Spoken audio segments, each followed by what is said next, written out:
Greetings, chess players. My name is Chris Torres, and this is Daily Chess Musings, a community that I founded when after I'd gotten out of the hospital with serious illness in spring 2020. Since then, since the founding of the community, it has grown immensely. We have over 2,000 members in our club on chess.com. And we have, 1,300 something, close to 1,400 subscribers on the blog. And yeah, just, 2,000 subscribers on YouTube. We're trying to get the Twitch numbers up now. So if you are watching us on Twitch, share what you've been enjoying with others, and help me get that going as well. Today we are doing something quite special in Northern California. We are hosting a Mission 360, the inaugural Mission 360 Bay Area Chess Grandmaster and International Norm Tournament. It's an invitational. It features just top-notch talent. And I did round 2 with James Eade. I hope you got a chance to watch that. Round 3 just got underway about a half hour ago, and we're going to jump in a moment to see the action. But I'm really impressed by the players. Their level of aggression is very high. They're playing for wins. And there's a good reason for that. Several of our players are very close to getting a very important norm. For example, Balaji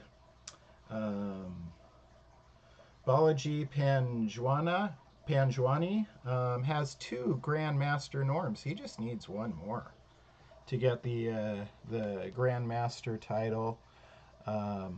It's just very, very, very exciting chess. And it is my pleasure to bring it to you. I am the Cal Chess editor for the Cal Chess Journal, a correspondence chess master, and a longtime chess teacher in the area. A long time meaning about 25 years, long enough that some of the kids who are playing in this event are now adults and had me as a coach long ago. So, having said all of that, let me go ahead and jump right into the action. So, first of all, let me go to the... All right, so there we go. Here's our board to the left. And to the right, you'll see photos of the players.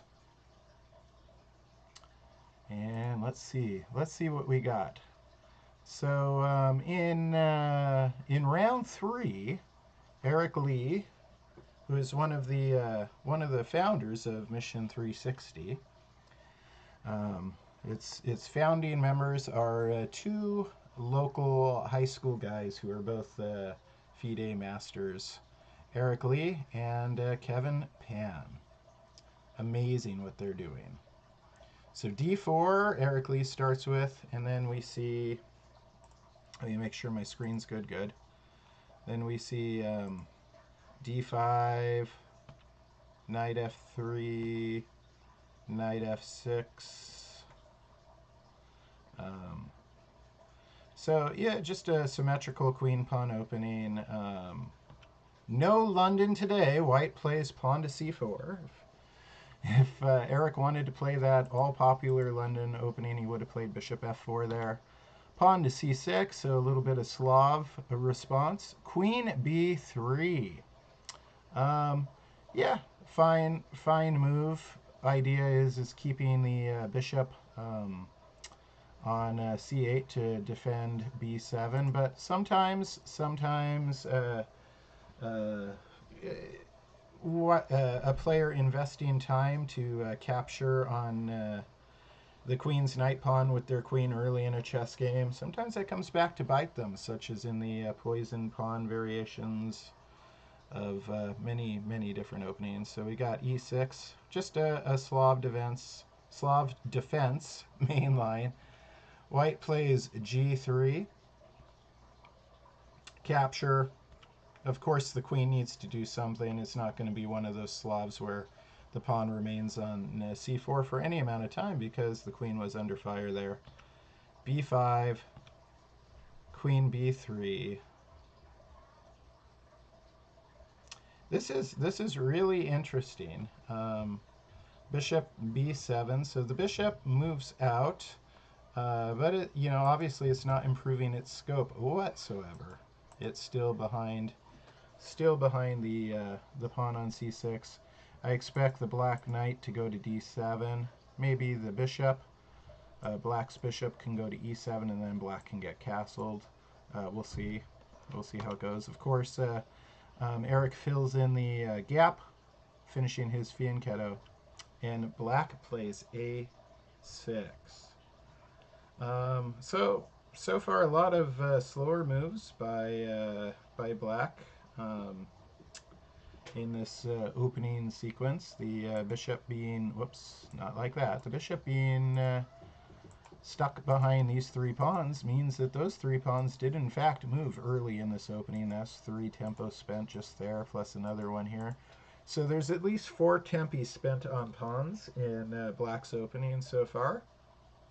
And we'll see if white capitalizes on, we try and make as few pawn moves as possible in the opening. All right, let's take a look at the start of a. Well, let me see if any other moves have been played here. Let's see. We are looking at.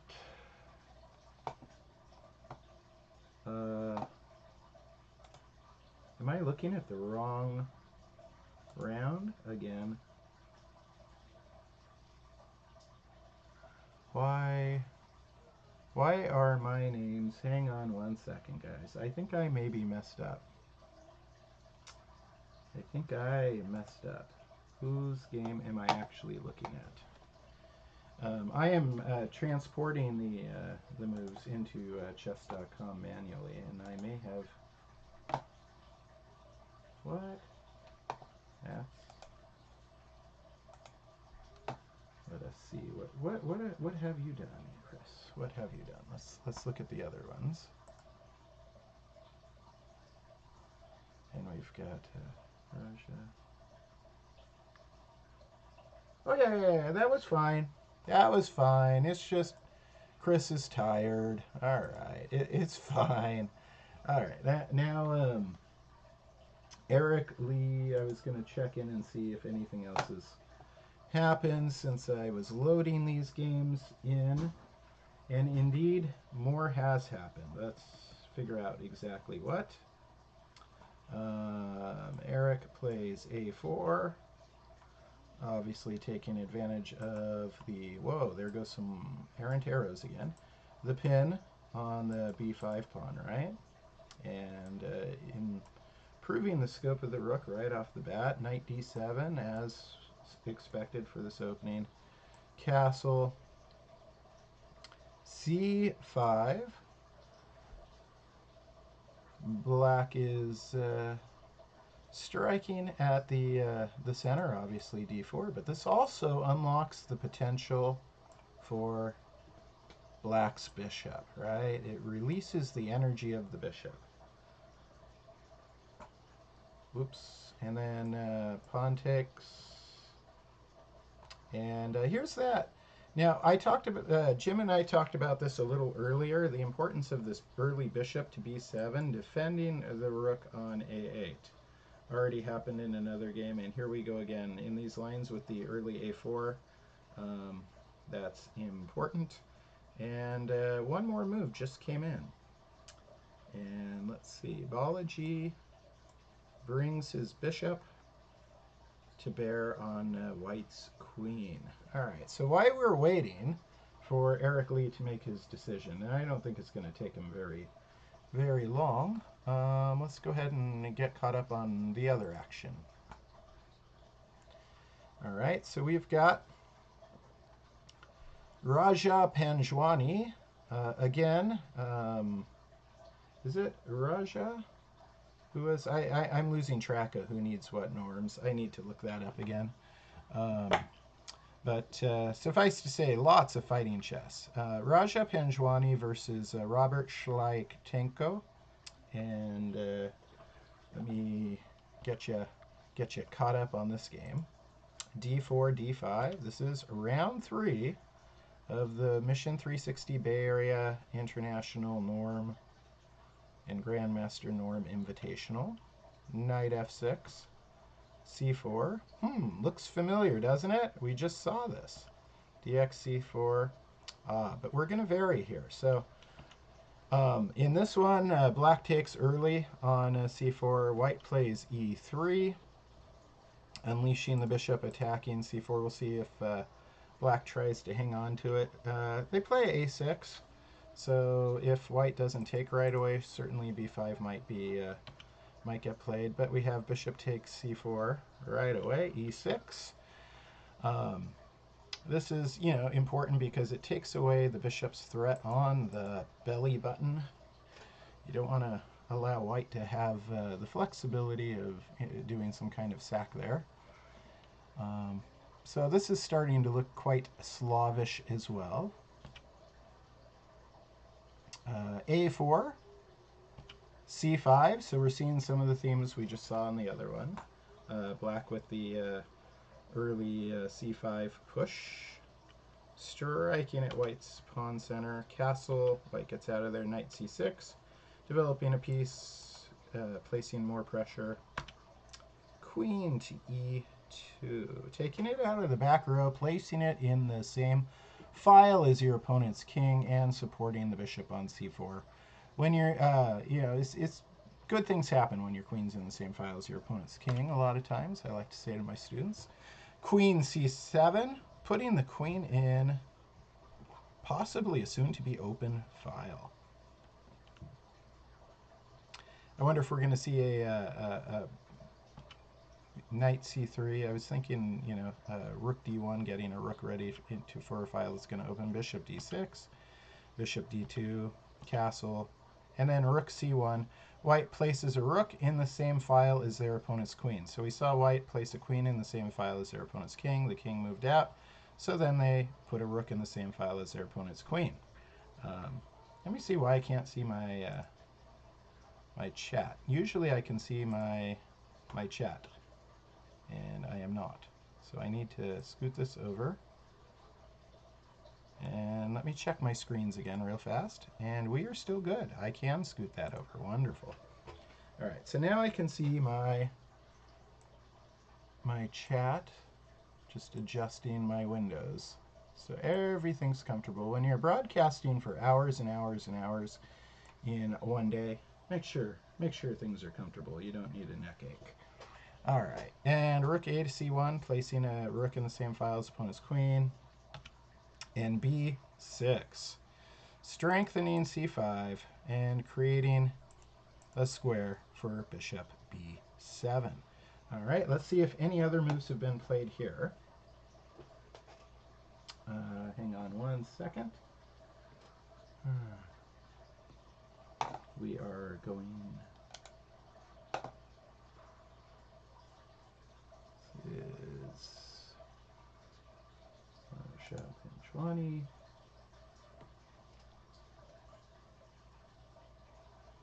And indeed, some more chess has been played.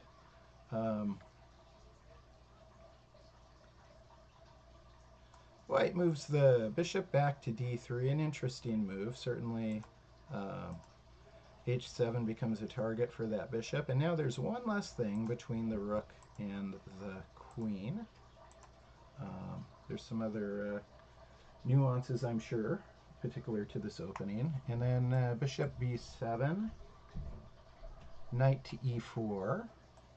Knight's moving closer to the opponent's king, threatening the bishop, threatening the knight. Let's see what happens. Is there going to be an exchange of knights, I'm guessing?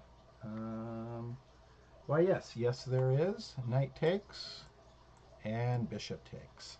And that's where we are in Raja Panjwani versus Robert Shleitenko. And let's go to our next board. Let's see what I have next. Looks like we've got Gabor Nagy versus Kostya. Let's see what's happening here. Kostya, of course, had a first round win against Eric Lee, and then a second round loss against Josiah Stearman. So a lot of local players giving and taking points from each other. And why aren't my moves playing? Here we go. D4, knight f6, c4. Up. Here we go again. But this time, Kostya, yeah, we're seeing something different. We didn't see knight f3 yet, and bishop f4 is already paid, but still the early c4. Let's see. b6. Black is creating the fianchetto. What is this? It's one of those Indian games that we talked about with Jim. It's not a Nimzo Indian. I think it's a East Indian defense. And then A3. Interesting. It's taking A3 obviously takes away any bishop b4 ideas from black, which means the bishop's not going to be able to exchange for the knight on c3, which means perhaps an e4 push should be expected. But black's getting a good grip on the e4 square with the knight and the bishop in the early going. Knight c3, d6, and let's see what else has happened.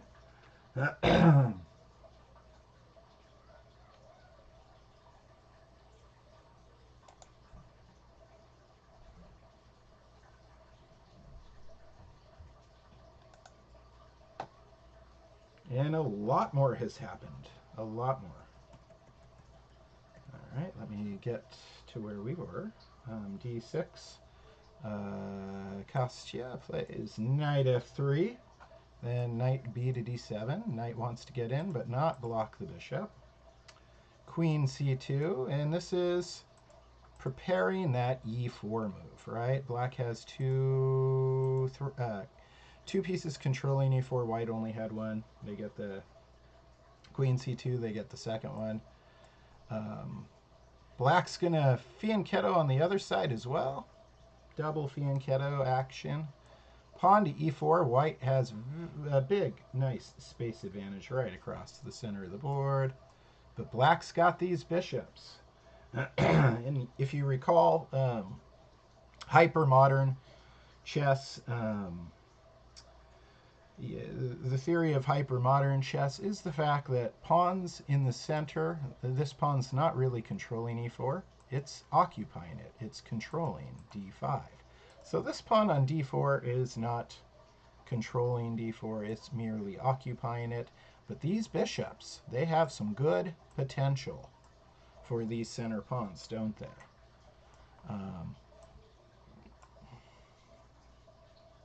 See, bishop goes to e2. Black castles, white castles. So far, rather friendly game.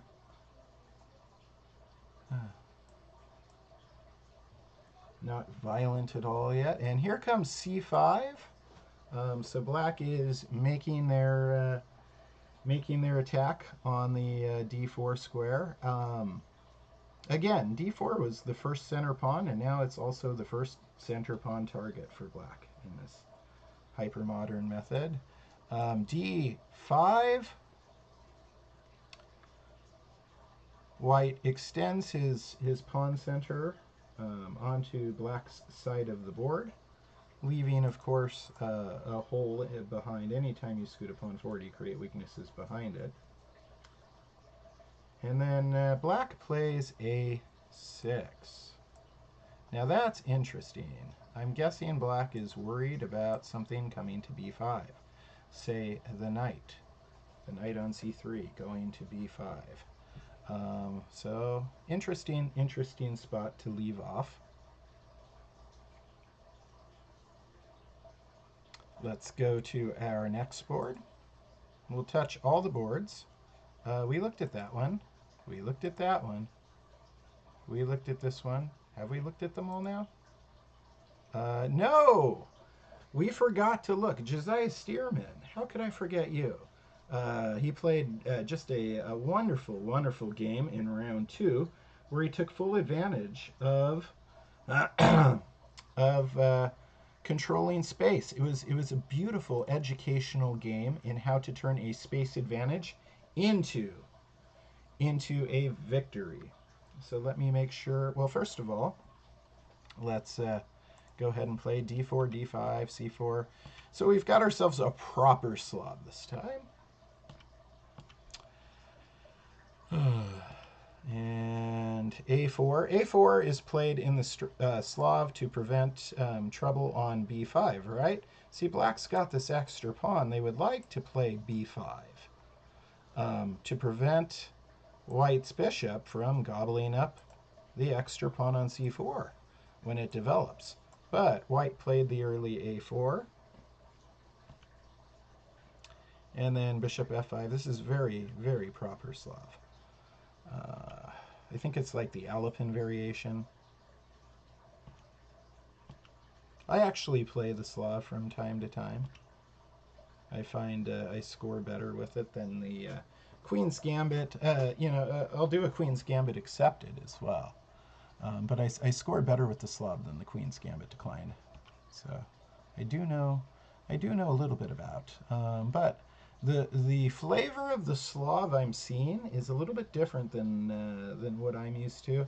I like actually getting a pawn on a6 and playing what is known as the Chebanenko Slav, where you get a pawn on a6, which takes away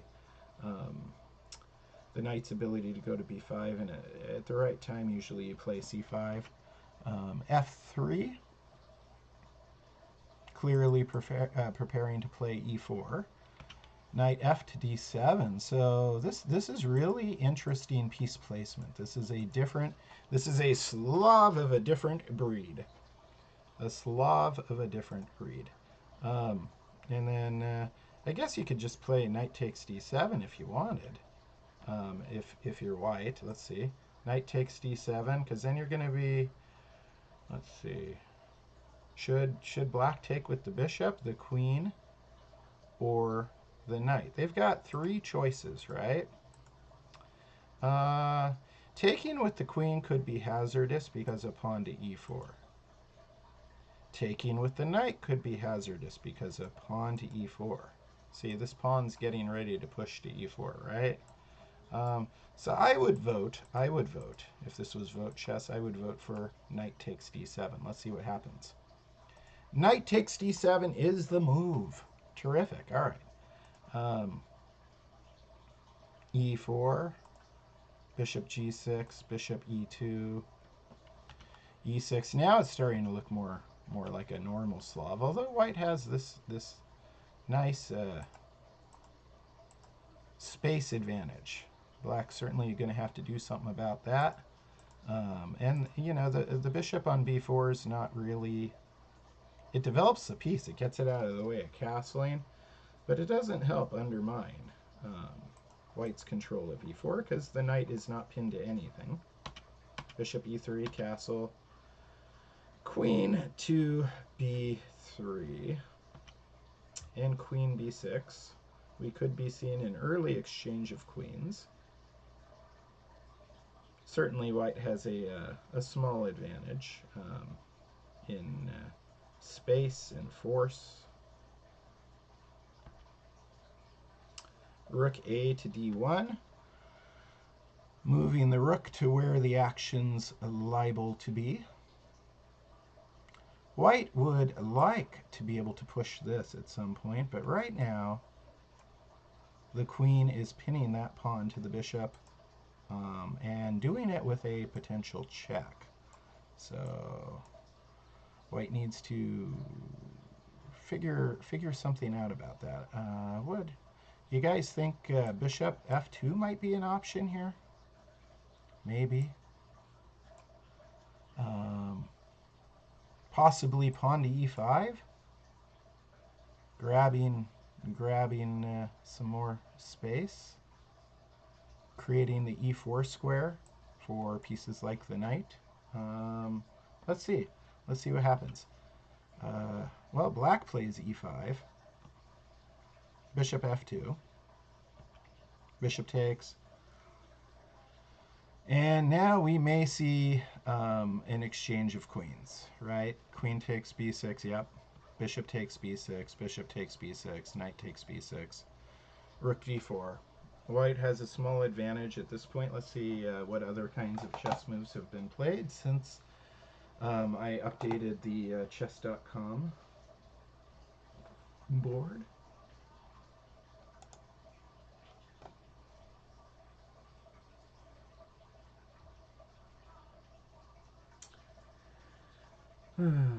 What am I looking at? Josiah.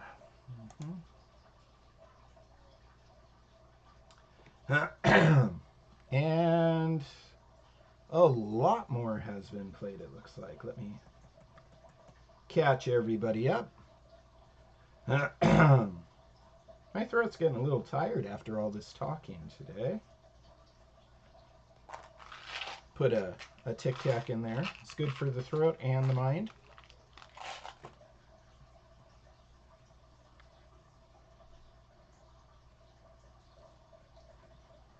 Boy, these guys are really hammering out moves fast. I'm backing up a lot. A lot.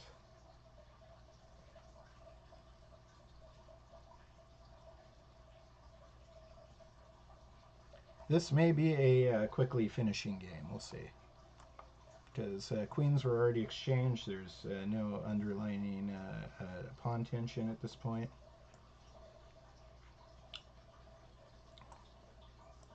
Take. White's controlling the d file.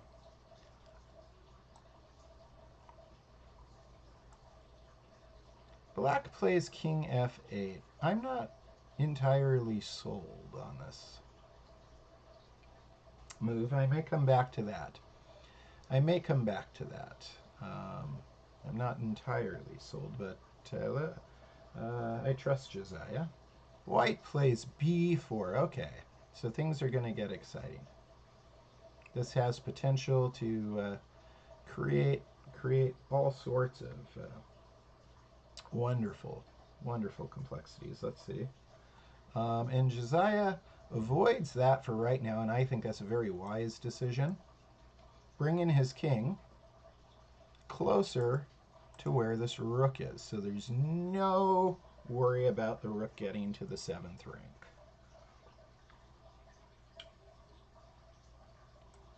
Jean Chao checks. Josiah recaptures. And then here's some of this that I was foreseeing a moment ago, is moving the rook over, targeting the knight with the threat on the pawn. Knight falls back, rook takes pawn, and f5 is what Josiah comes up with. I certainly don't like this situation here.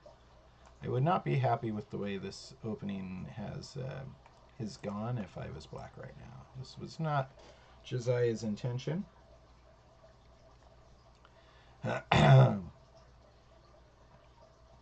White plays bishop d3.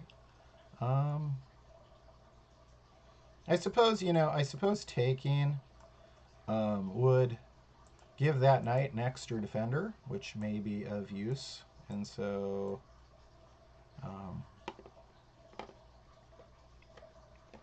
we'll go back a moment, though.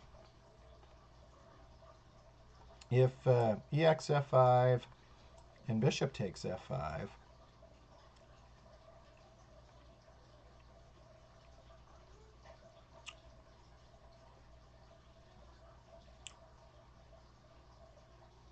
maybe follow that with pawn f4.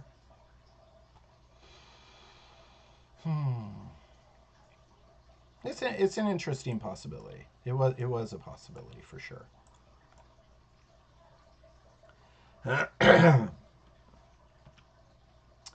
Bishop goes to d3 is what was played, though, by Jean Chao. And Josiah himself plays f4.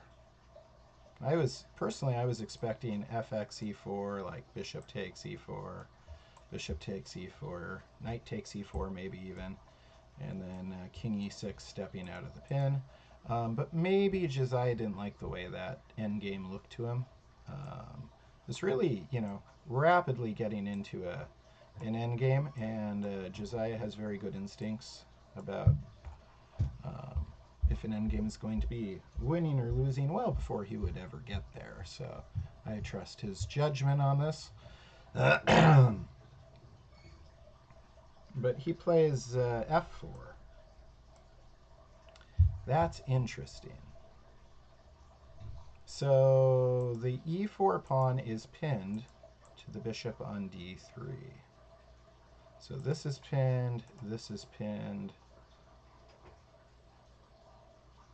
A very interesting position. Not a lot of material left on the board, but a fair amount of complexity considering.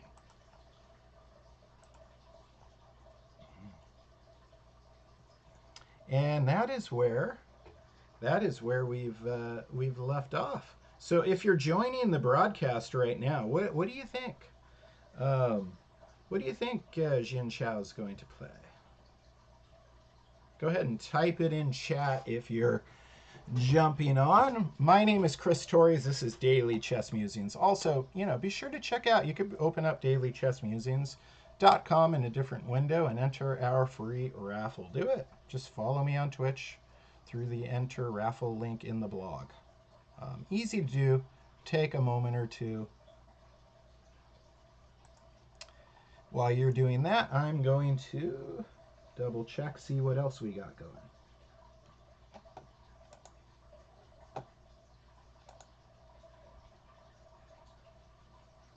Let's see. This is Robert Shlyatenko. This is actually Raja Pajwani versus Robert. And let's see. What? Okay, so all we've missed here is a5. So black has a spot for his knight to go, for sure. But there's also some interesting tension here, and the fact that the rook is still in the file of the queen. So interesting stuff.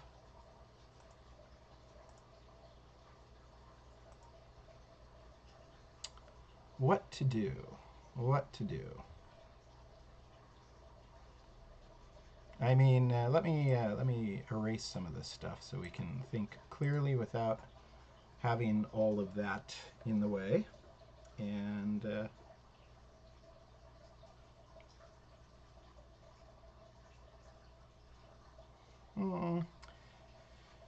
rook fd1, maybe. Activate all your pieces, right?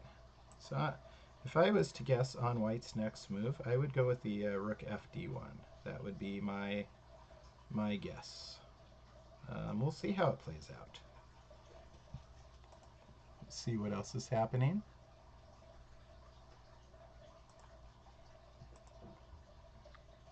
Such an exciting tournament.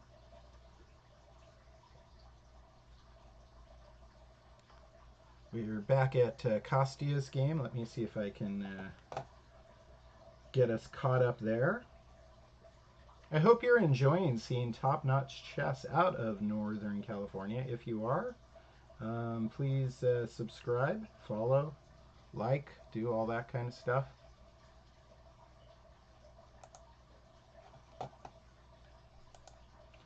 Kostya has a lot of fans. I've met a few of them on the broadcast today. That's good. I'm glad the guy is well liked. He does a good job in his lessons and all the stuff he's doing online. He is a good hero to have. Let's see.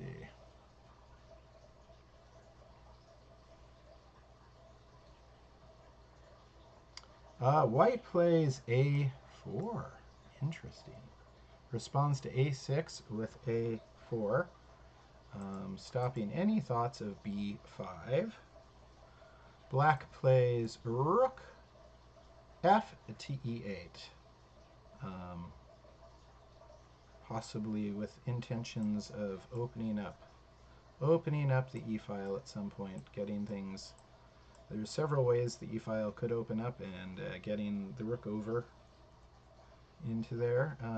Kostya brings his knight back to d2. Are we going to see movement of the f-pawn soon? Queen goes to f8, making way, so the rook is now clear to do whatever it's going to do when the e-file's opening. And this is where this board is.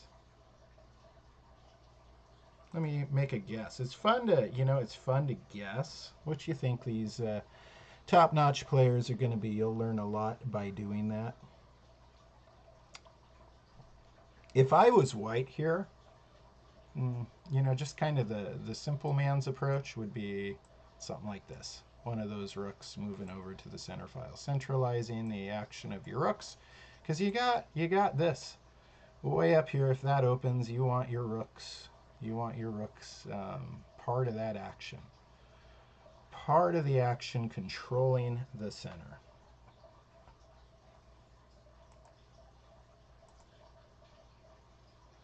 And then we were at Eric Lee and Balaji, and Balaji had played bishop d5, threatening the queen on b3.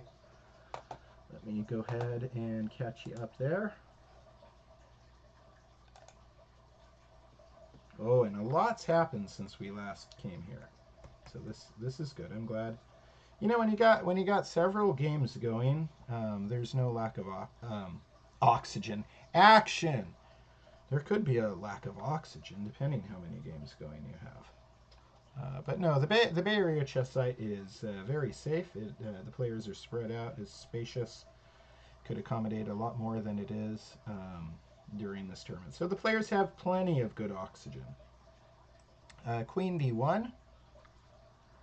And then black goes ahead, opens up the file. And this is a good move for black because obviously if white takes and black takes, then black's queen controls that file now. Plus the queen and bishop are in a battery, right? So this was, a clever way of handling things by black. And let's see.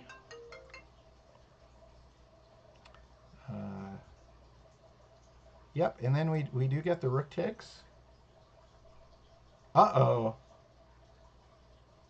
That doesn't look right. What just happened here? What? I am thoroughly confused. Could that be right? Am I missing something? Queen takes a8 all the way, right? I mean, queen takes a8. For some reason, I am seeing, and this is a mystery to me. What am I missing? Queen c8 looks terrible, right? And then rook b8, and then the queen takes. What is going on here? This is over the board chess. I think some moves were entered improperly, is what I'm going to guess. And I think, yeah, because it's being broadcast from a DGT board, so it could be that the board. Hello, Titan Chess. Nice to have you on board. It could be the board misread the moves, is what I am guessing, because that makes no sense. No sense at all, right? So I'm going to play something that does make sense. You're playing in the next event, Titan Chess? How exciting. So it makes sense to watch because a lot of these players are going to be playing in the next one as well, right? All right, so I'm going to say that the queen took. I mean, that's just like the obvious move. And then we'll promote that line. And then I'm going to delete that variation, because that doesn't make any sense. And then, but somehow a lot of this game is not making sense from the broadcast. Let's see. What are we missing here? So, and then, all right. Oh man. All right. So supposedly, then this happens, and this happens, and this happens, and this goes back. Something went wrong, Titan Chess, with the moves. Knight e1, and then because something doesn't make sense. I don't think I'm the one getting confused here. Bishop c6, knight e1, and somehow it's supposed to be bishop c6 now. So it's like, how did black kill a move in there? Something's not making sense with this game, so I'm gonna wait and hope that things get refreshed. All right, we will come back because what the computer was showing, what the DGT interface was showing, just is nonsensical. So we get here, and this seems fine, but then it was showing like queen c8, and then white didn't take. White played rook b8. That makes no sense. So there's clearly a problem with the interface there. All right, so let us go to a game that does make sense. Back to Kostia's game. Let me see where we're at there.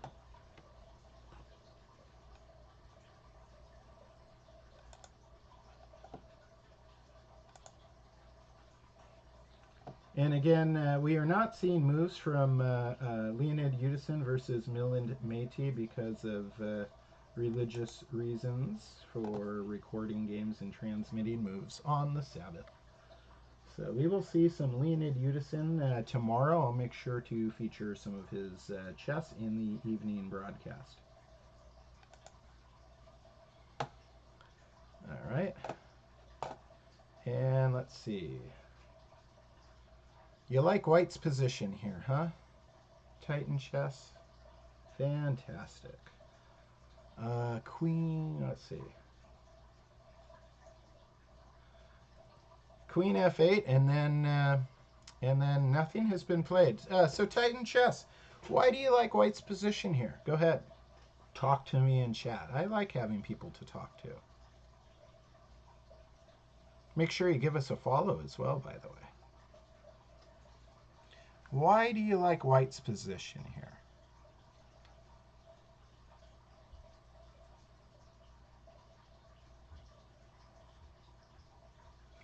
Waiting for Titan Chess 666 to tell me what he was thinking. See if he's still watching.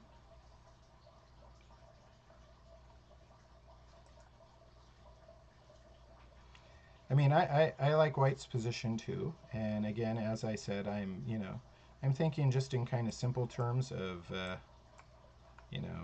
getting the rooks involved in opening in the center, since it's likely to open, centralizing the action of the rooks.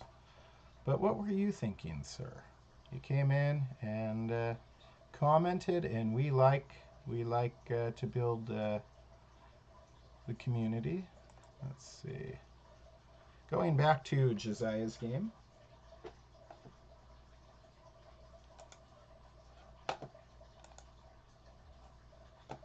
And some more chess has been played. Fantastic. All right. Ooh, a lot more chess. Oops, don't hit the wrong button, Chris. That would cause another problem. All right. So Josiah had played this surprising f4 move, and Jin Chao plays g3 right away. And then, let's see. Probably fx g3 is the best bet, because, I mean, how are you going to support that? So fx g3 and then hx g3, I would think. Yep, hx g3 is played. And then Josiah plays king d8. Oops, that's not king d8. That's king d8.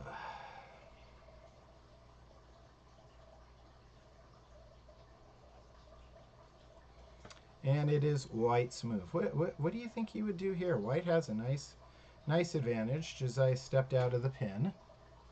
The pin knight, but the pawn on e4 is still pinned. What do you do here? It might be worthwhile to consider moving this bishop out of the pin. There's some other options too. If this rook isn't pinning the knight anymore, then, you know, maybe bring it back to where it's defending things, right? And where it can like come here maybe and deliver a pin. So rook b4 seems like a good idea.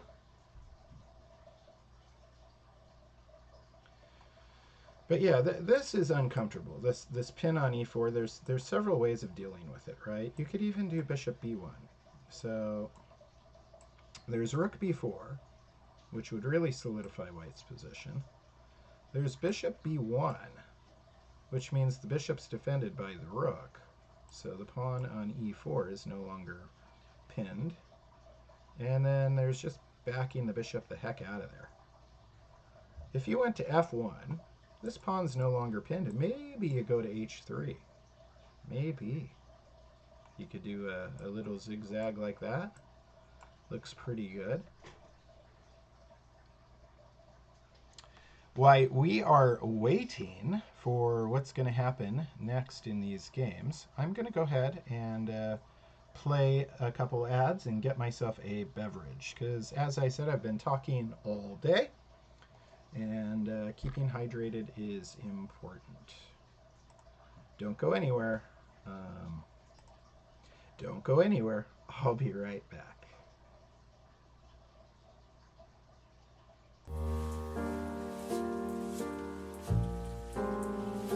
I will be running a free online chess club for everyone who wants to learn. To further this idea, I published a mission statement for Daily Chess Musings that reads, "All those who want to learn chess are welcome here." Our free weekly chess club begins with a live meeting Wednesday at 3 o'clock p.m. Pacific Time. Remember, you do not need to attend the weekly meetings when they are live to participate, and all students have an entire week to complete their suggested lessons. In this way, the Daily Chess Musings free weekly chess club is 100% flexible to your needs and schedule. New instructions and assignments will be given every Wednesday. If you have to miss a week, no worries. I will make all of the videos and assignments freely available on dailychessmusings.com so you can catch up when it's convenient. Special prizes will also be awarded for top performers in different categories. Plus, we will hold regular tournaments on Fridays and Saturdays, along with special events including scheduled matches between groups, simuls, group chess, and blitz games against me, Coach Chris. So what's the catch? There isn't one. I just want to give everybody the same opportunity to benefit from chess that I had as a child. For over 20 years, I have paved the way for the success of thousands of children regardless of their entry-level skill. By training with me, you will gain the valuable tools and skills needed to excel as a chess player. An extraordinary chess club experience with a top-tier instructor, the confidence and motivation necessary to surpass your chess goals and fast-track improvement.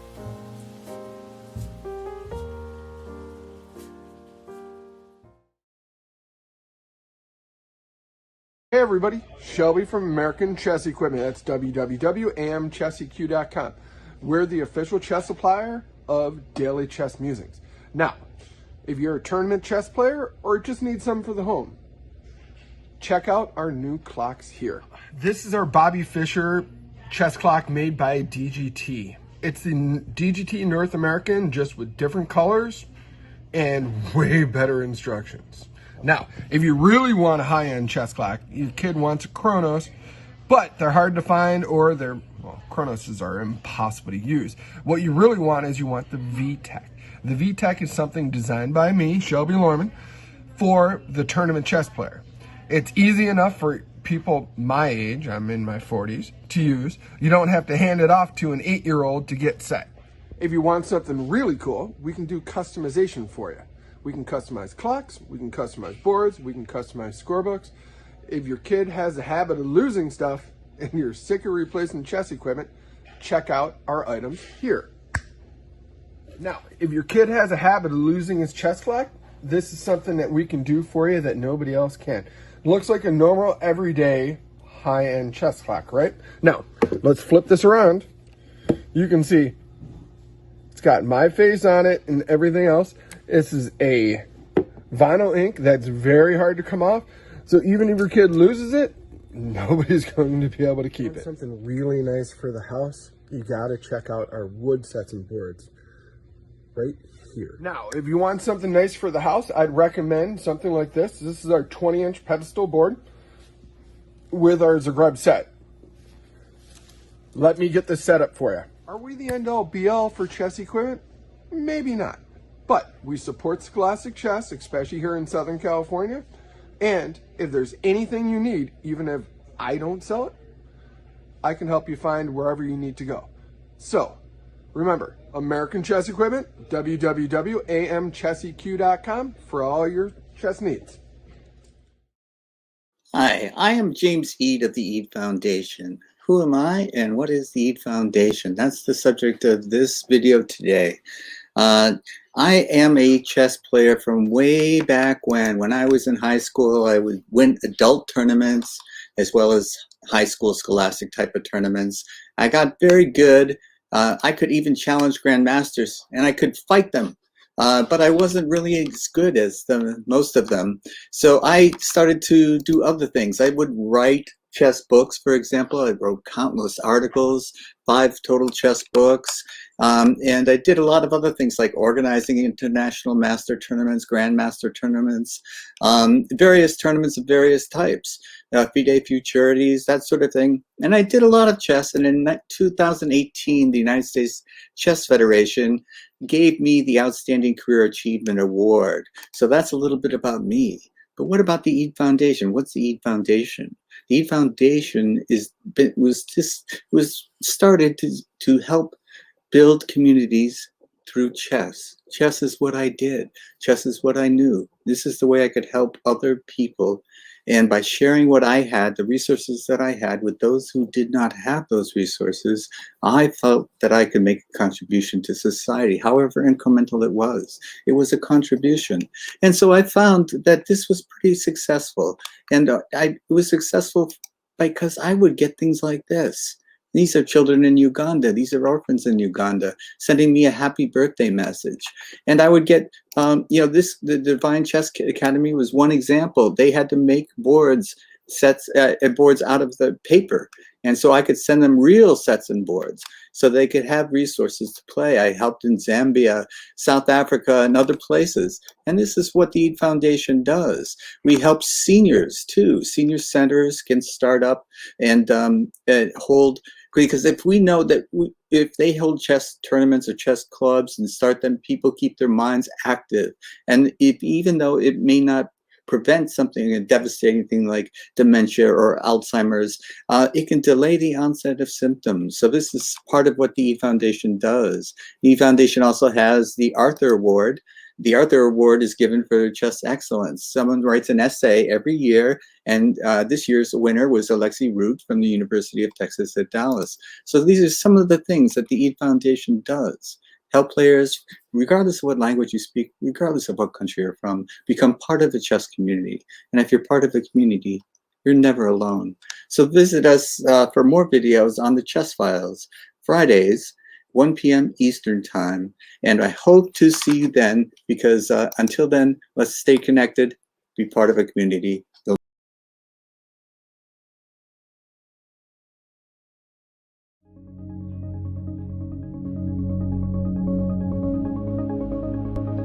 Can you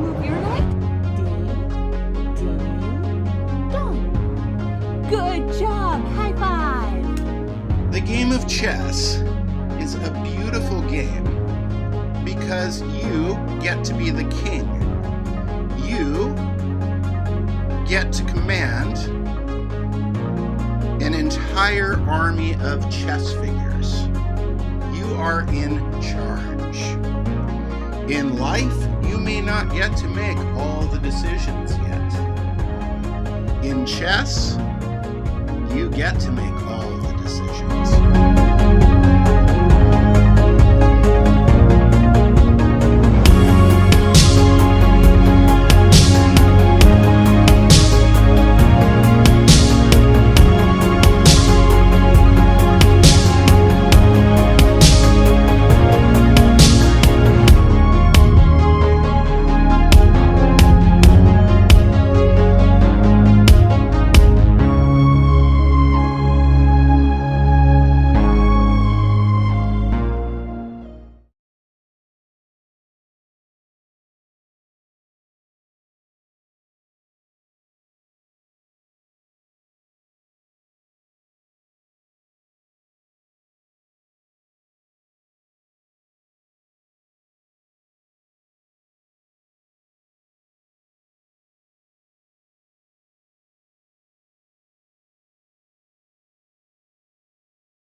Greetings, ladies and gentlemen, and I am back. And this time I've got FIDE Master James Ead on the phone. He's joining me again. And we're going to take a look, starting with the Jin Chao Zhao versus Josiah Stearman game. And let me see where we are, if moves were played. They had been playing really fast. Yes. It's 33 moves, and they've got plenty of time left. Let's see. It seems to me that white is a clear pawn up. Is that sufficient to win? That's not clear to me. Okay, so since we left, we were on move.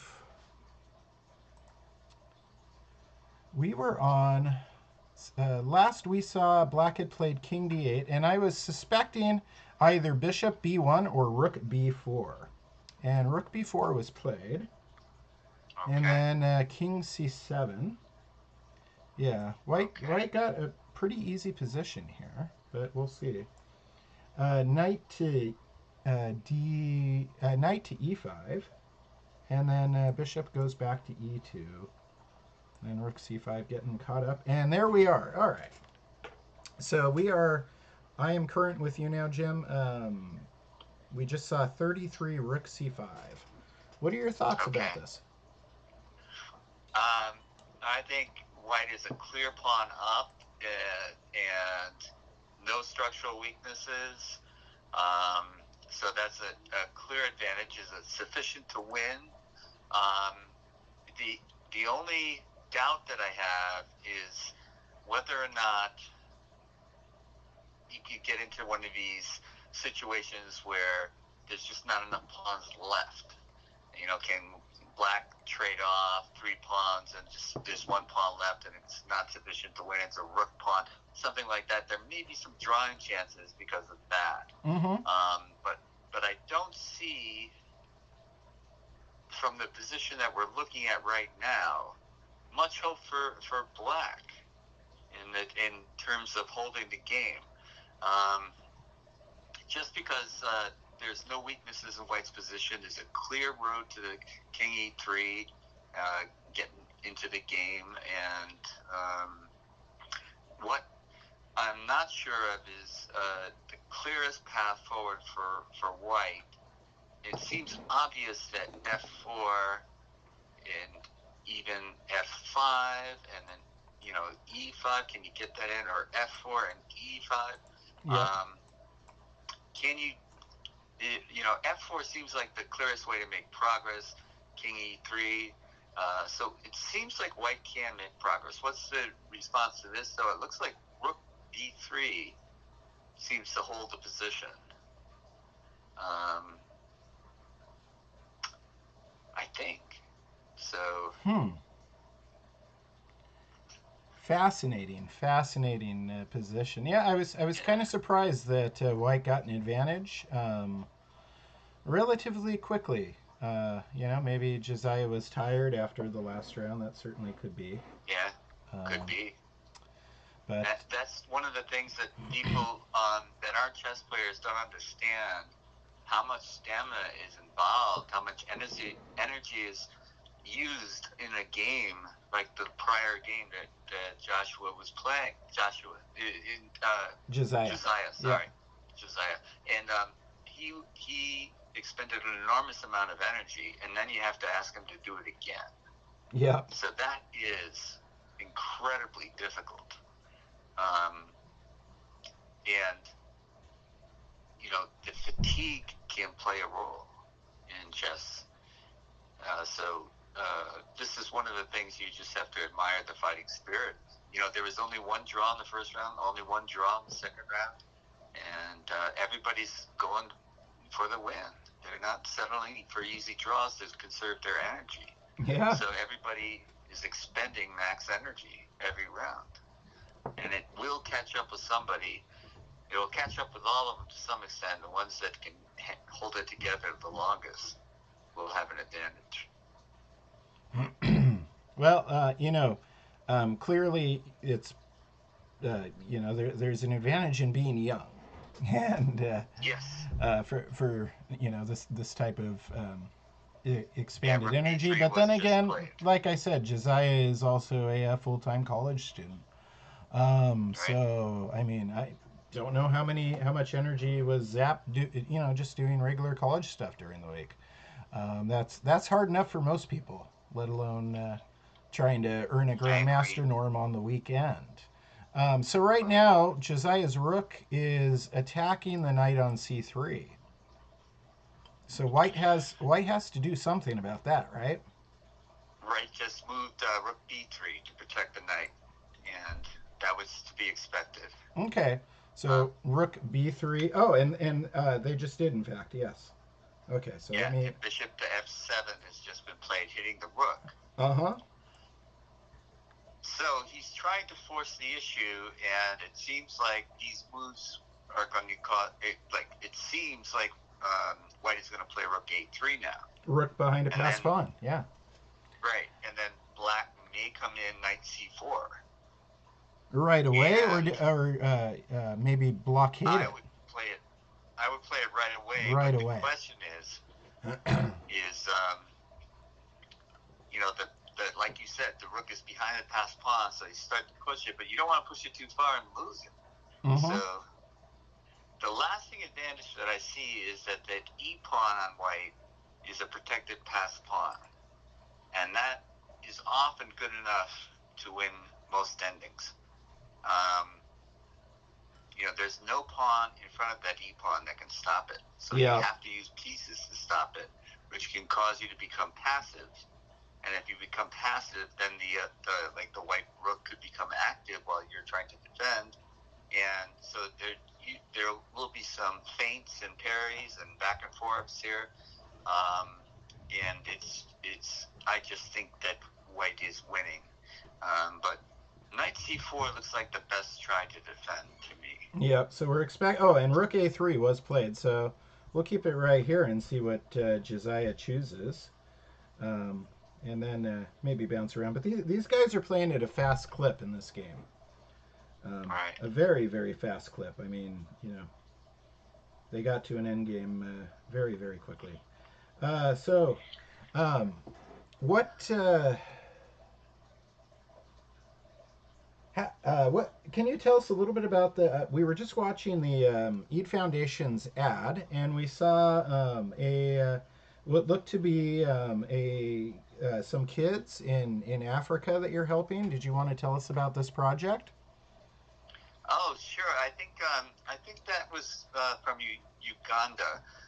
We have programs in Uganda, Zambia, Niger, and South Africa.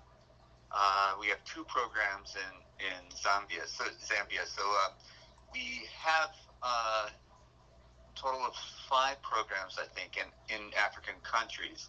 And the Uganda one is a particular interest to me because we have raised enough money to buy land there and enough money to build a foundation. And most of the walls for a building to go onto that foundation to have a chess academy. And Wow. this would be a tremendous achievement if we can pull it off. Now we've got insufficient funds to continue, and so now we're concerned because we don't have a roof on the building, so if the rains come in, that could be problems. And you said this was in Zambia? This was in Uganda. Uganda. Yeah. Okay. Yeah, near Yeah. Kampala. Yeah, and if we can pull this off, creating a structure, building a structure that they would have a long, big room for a classroom, and have another office, administrative building, and a place for like people that could actually sleep. And I'm not sure. I'd have to look at the building plans again. I'm not sure if there's a place to like make food, but it could be self-sufficient. That's the goal. We've already got crops growing on the land, and they've already harvested the corn, and there's some root vegetables and things like that. And because food is the main thing that these people need, but the Eat Foundation doesn't. Excuse me. Something just went down the wrong pipe. But the Eat Foundation doesn't do anything but chess. Yes. But in this case, we're trying to help build the chess academy. So I think it's consistent with the mission's foundation. You can't have a sustainable. Yeah, you can't have a sustainable chess academy without having access to food. It's just not going to happen. Right. Hey, I'm going to click. Hang on one second. I'm clicking onto the web browser. I'm going to try and. Let's see. Did that? Where is my browser window? I was going to go look at your website. Well, I've got you here. Oh, okay. Because I thought, a couple moves have been played. We'll get, King. Yeah. Okay. We'll get there in a moment. Let's look at your Eid Foundation. Let me see if I can do this. I'm trying to be fancy. It's eidfoundation.org. Worst case scenario, I gotta call Megan down, right? But Eid Foundation, you're giving us a lot of time, and let's see. Yeah, I got it up. Perfect. It's a beautiful website, by the way. I really like the website. Yeah, we got the Chess Journalist Award for Best Chess Website last year. Wow! Congratulations. Yeah. And so, what do you want to look at first, Jim? Since I have you, I'm on your website. You know what comes at me right away is it looks like International Master Jason Liang has won the $1,000 Arthur Award for Chess Excellence. Yes. So yes. Tell me about that. The Eid Foundation is. I started it shortly after my father's death, Arthur Eid, and Arthur taught me the game, as is often the case. Kids learn from their parents, and usually, when I was growing up, it was usually the dad teaching the sons. Hopefully, that has changed, but that was the way it was then. And so I learned the game, and of course, when I started to win, he stopped playing me. But he was a professor at the local college, and he had a colleague in the math department who was a Class B chess player. And, I didn't know about the USCF or anything like that. And he would come and take me to the college chess club when I was just starting out.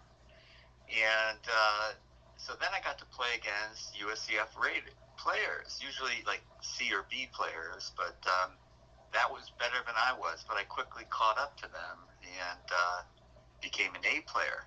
So,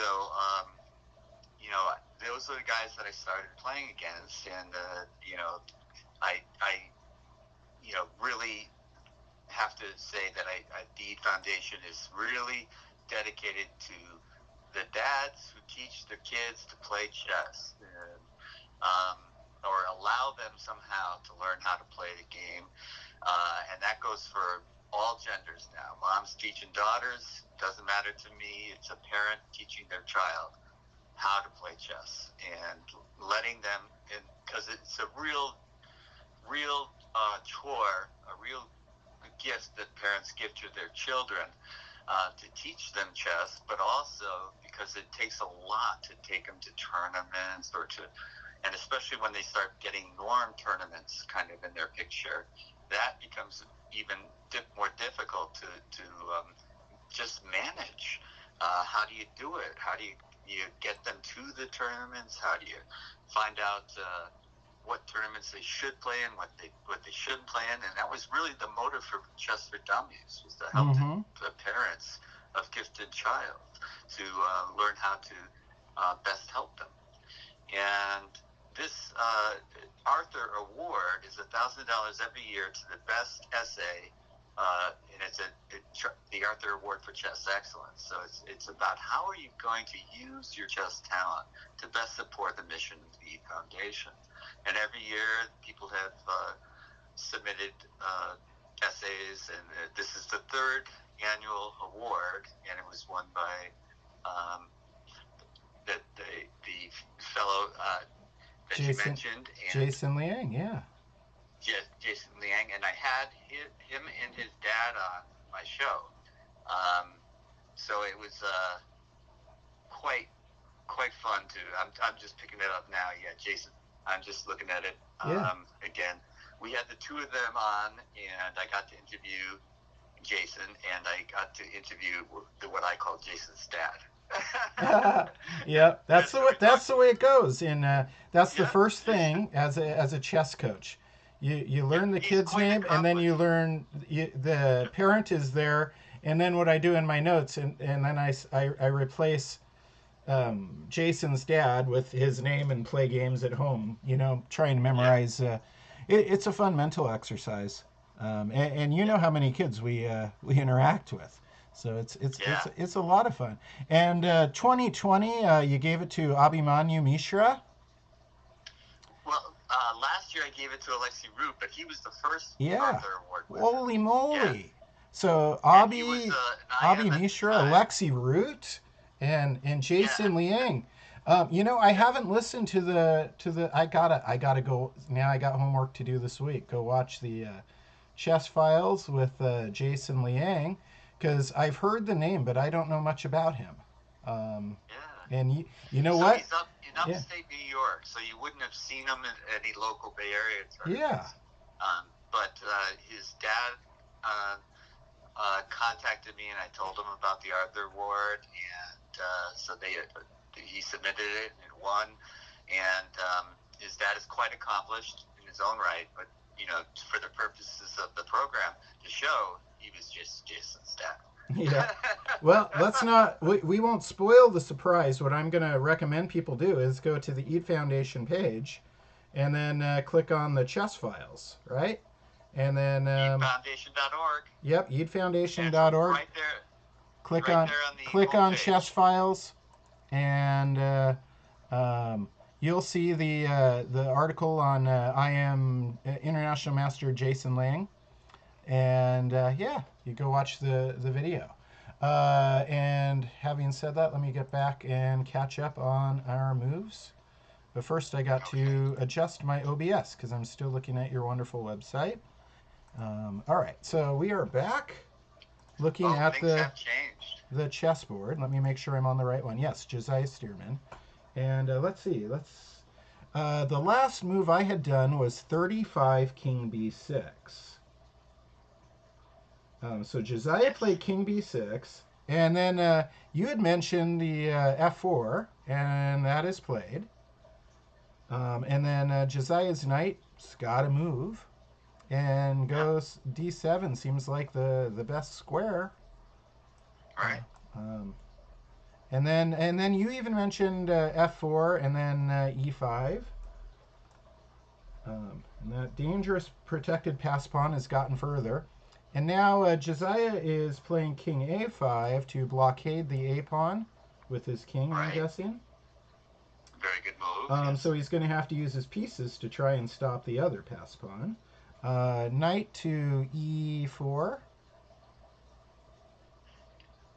And then Right. rook. Hitting the rook. Yeah, it hits the rook, and the rook moves to its best square, pinning the bishop, rook c2.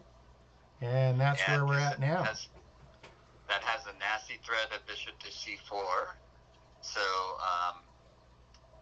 what I anticipate white would play in this position is knight to d6. Because knight d6 hits the bishop and takes away the c4 square from him. Super important, actually, to play knight d6, huh? I think so. Yeah. Another alternative is to play rook to c3. But then rook takes rook, knight takes, and king b4. Yeah. What about king e3 as another possibility? You just move the king, activate it a little bit more, and step out of the pin. A very good alternative. And I would think that, if you play king b4 then and rook a1, the question is who are you going to use to blockade? So it's questionable that king b4 might not be the right move because you don't want to let that pass pawn just start running. Yeah. And so, king b4, rook a1, what do? Play king a5 again? So you're not making any progress. And so I think if you play king e3, do you play bishop c4 anyway? Ooh, interesting. Even though it's not pinned. Seems Because legit. Yeah, it seems. bishop. Yeah, it seems legit to my eye because then bishop takes bishop right, and then rook. Rook takes, and then you might lose that a pawn. Yeah, seems legit. I mean, the black king's going to be way out there in the in the a file, but you might be able to collect that a4 pawn. But I think knight d6 is probably the move we're gonna see. I agree with you. I think it's a little stronger, but it doesn't mean that king e3 is not a good move either. But it's a question to me right now because the c pawn is also capable of becoming a pass pawn. So you don't want to allow c5 or c5, c4, and then you've got all that headache to deal with too. Yep. But the knight on d6, can you blockade on c4? Probably not. Not and hang on to the a pawn at the same time. So, that's why you got to be a really strong player to convert these kinds of positions into wins. It's so easy to play a second-rate move and end up just drawing it. Because black is not without resources. And I think that after, like, for example, he did go for rook c3. Now, that was my second choice. And Interesting. Yeah, I didn't think he would play it. So does Josiah pretty much need to trade here, or is rook a2 a possibility as well? Rook a2 is possible, but then you snap off the c6 pawn. Ah, yes. And the king is just cut off. Mm-hmm. And you could probably win by force, like with the bishop to g4, threatening e6, and f5, and it would get messy. Yeah. So rook takes c3 is pretty much a given here. Well, I think rook c3 is probably the best. Knight takes, and then king b4 was what I was worried about, which is why I didn't think he would do this. Because then Black's got, as you were saying, Black has their own pass pawn, and that king's in a good spot to help it cross the road. But king to b4, in that variation, rook takes, knight takes, king b4, the intermezzo, which might be useful, could be bishop. Well, no, I was going to say bishop g4, hitting the knight, but then knight c5 looks like a good answer. So, what do you do then? Play f5, threatening e6 again? I don't know. I don't think it works. So, this is really, really tough for me to figure out all the various possibilities. But rook c3 is interesting. I would have, if it was a blitz game, I would have just fired off knight d6. So yeah, rook takes, look forced. Rook takes is played, obvious. And then knight takes is going to be played. All right. We're just waiting for it to be official. And I'm not certain.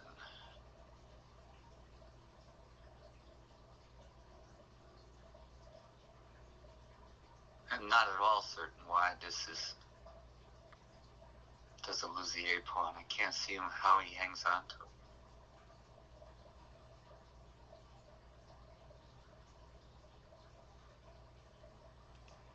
So knight takes c3 is what we're expecting, and then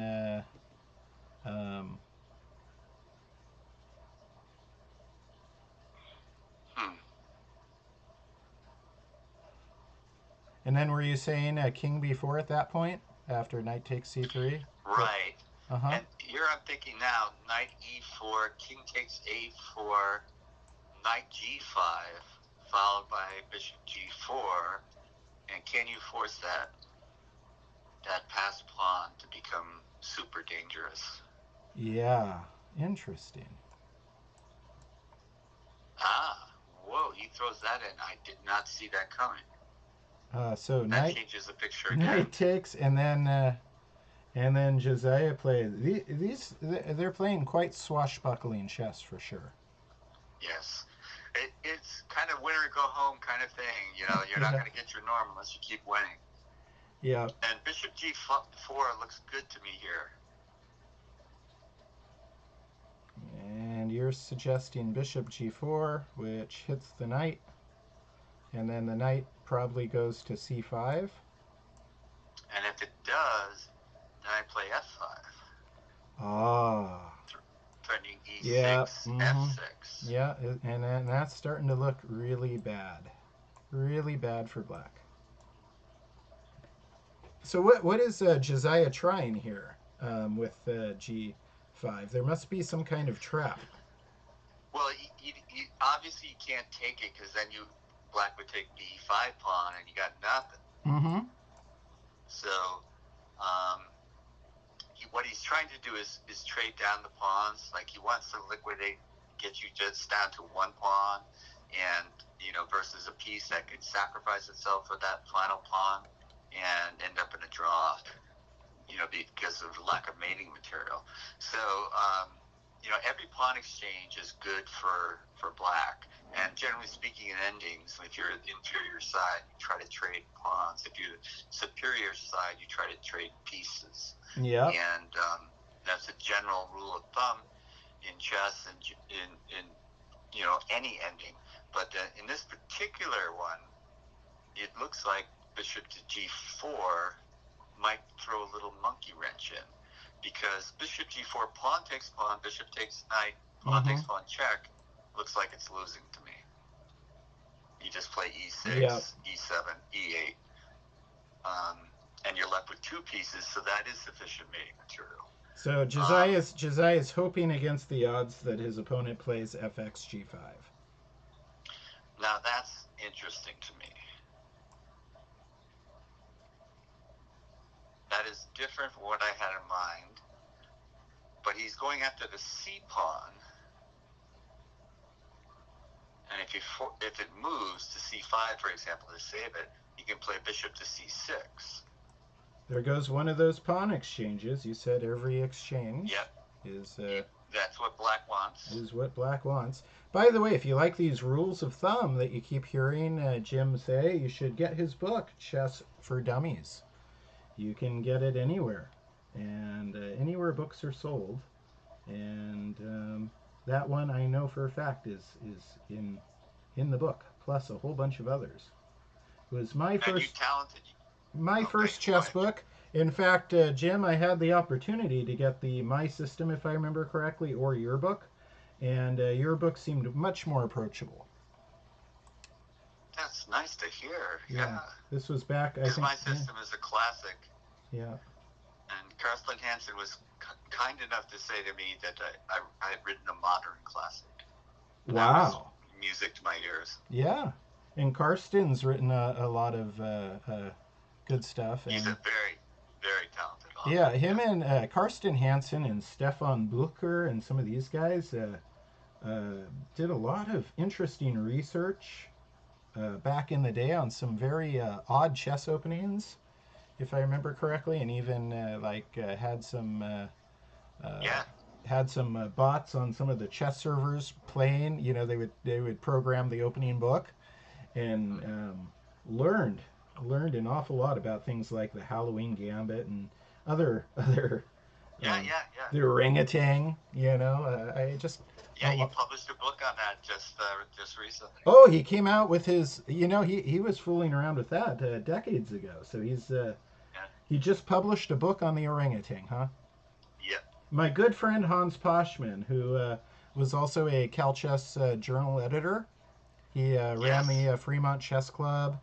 I knew Hans very well. He was He quite a kind man. he was a mentor to me. I went with him to the U.S. Open in 1999. We traveled together and Uh-huh. roomed together. Had just a great time. And then his wife told me it would never happen again because in like one evening Hans went and was running on the treadmill and broke his glasses.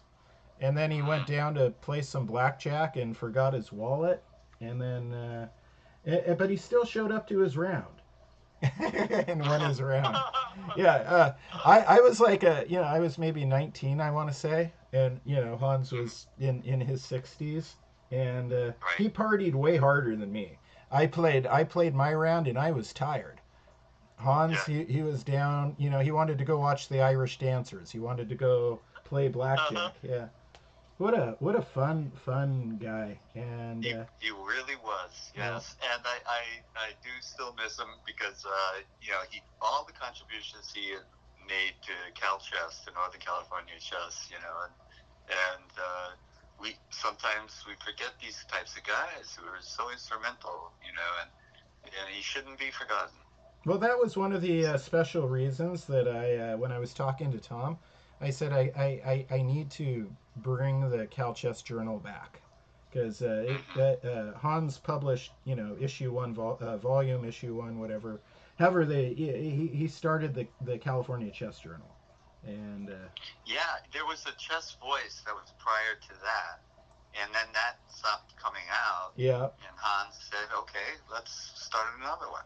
yeah, And yeah, if you ever see back issues of the Chess Voice, they're worth looking at too, because there was Guthrie McLean who mm-hmm. had a printing press, and the diagrams they put out, decades and decades ago, were spectacular. They were great diagrams. Now everybody has the capability of printing out good-looking diagrams. Yeah. Back then it was a chore. They use stamps, right? To stamp the position in the pieces. A special like stamp with the chess font in it. I think I remember. It was, I yeah, yeah, I don't remember the mechanics of it, but I yeah. know that Bob Berger and I were friends, and he was a big part of the Chess Voice and the publishing of it.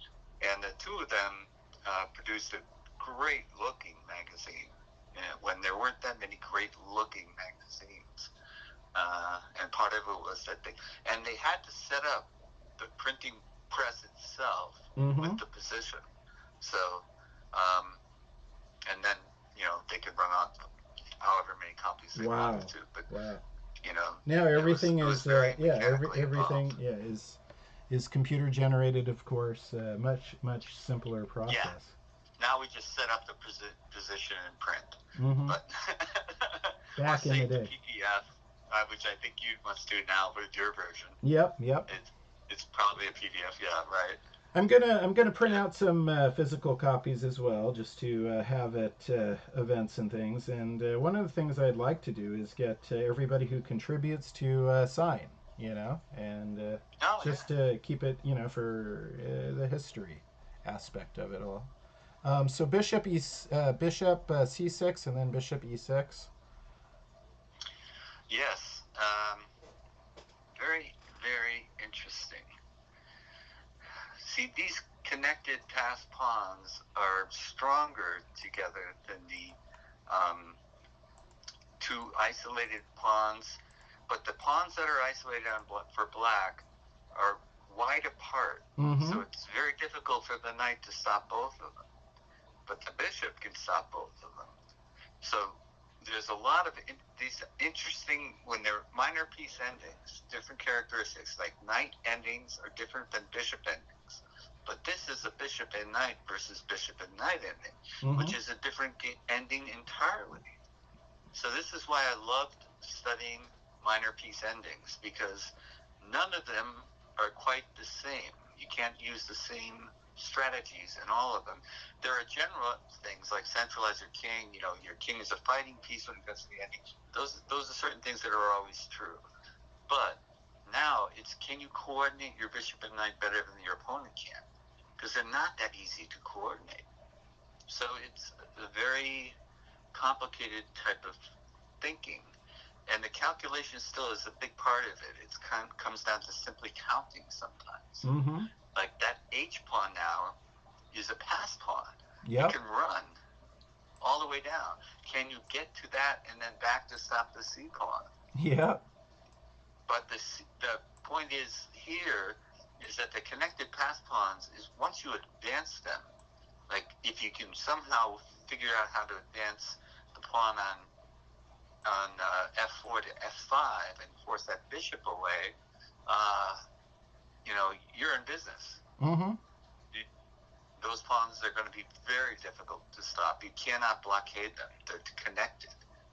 But an isolated pawn you can blockade. You can stop. So in this kind of position, I would like to stop the C pawn with my king and the H pawn with my knight, and use my bishop to support the advance of the two pawns. And Ah. you can see how he's starting to run out of material, because like if Yeah. you play f5 and he just takes it, all you're left with is that e pawn. If he can, you're assuming that he can take your a pawn, and then one pawn isn't good enough against a piece. Mm-hmm. The piece can sacrifice itself for it, and there's insufficient mating material. So you can't just play something like bishop to d5 and think you're going to win. I don't think, because then it would trade down to a knight ending, and then that advanced e pawn might be very dangerous, very difficult for black to deal with. So that's actually, now that I'm thinking about it, bishop to d5 is awfully interesting.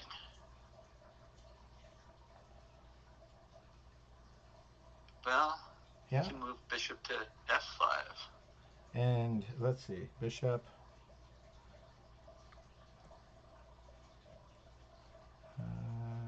I don't see a Very interesting. I don't see a move yet on. No, it's still, they haven't Oh quite yeah, was not yeah, thinking yeah, out loud. yeah. That's Yeah, great. Yeah, you said and it. Your imagination works so convincingly that I swear I saw it move for a moment, and then it was still there, and I'm questioning my sanity, because I swear, but no, yeah, you were leading me through a meditation and calculation apparently. Um, yes, and let's go. this is still not clear to me if bishop d5 is the answer. Let's And check in on some of the other boards while we wait. oh, okay, sure. And let's see, we were on move 14 in Raja and Robert's game. Let me see what's happened since. I'm sure a lot. Is Yes. yeah, let's see. So I'm move 25 now. Whoa, 11 moves. That is a lot. Okay, let's go back to 14 and see.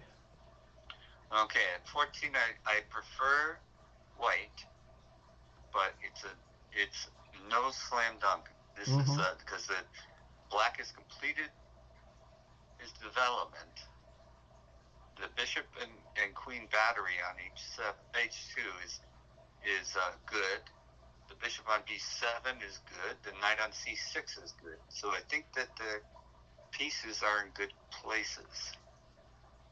Now the question is, what about the pawn structure?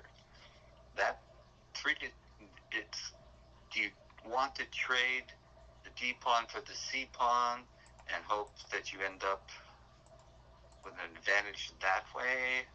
I'm not sure, because I'm thinking pawn takes pawn, d5 takes c5. Mm-hmm. If bishop takes, you can play b4 Yep. because of the pin on the pieces to the queen on c7. b4, if either piece captures, you play bishop takes b4.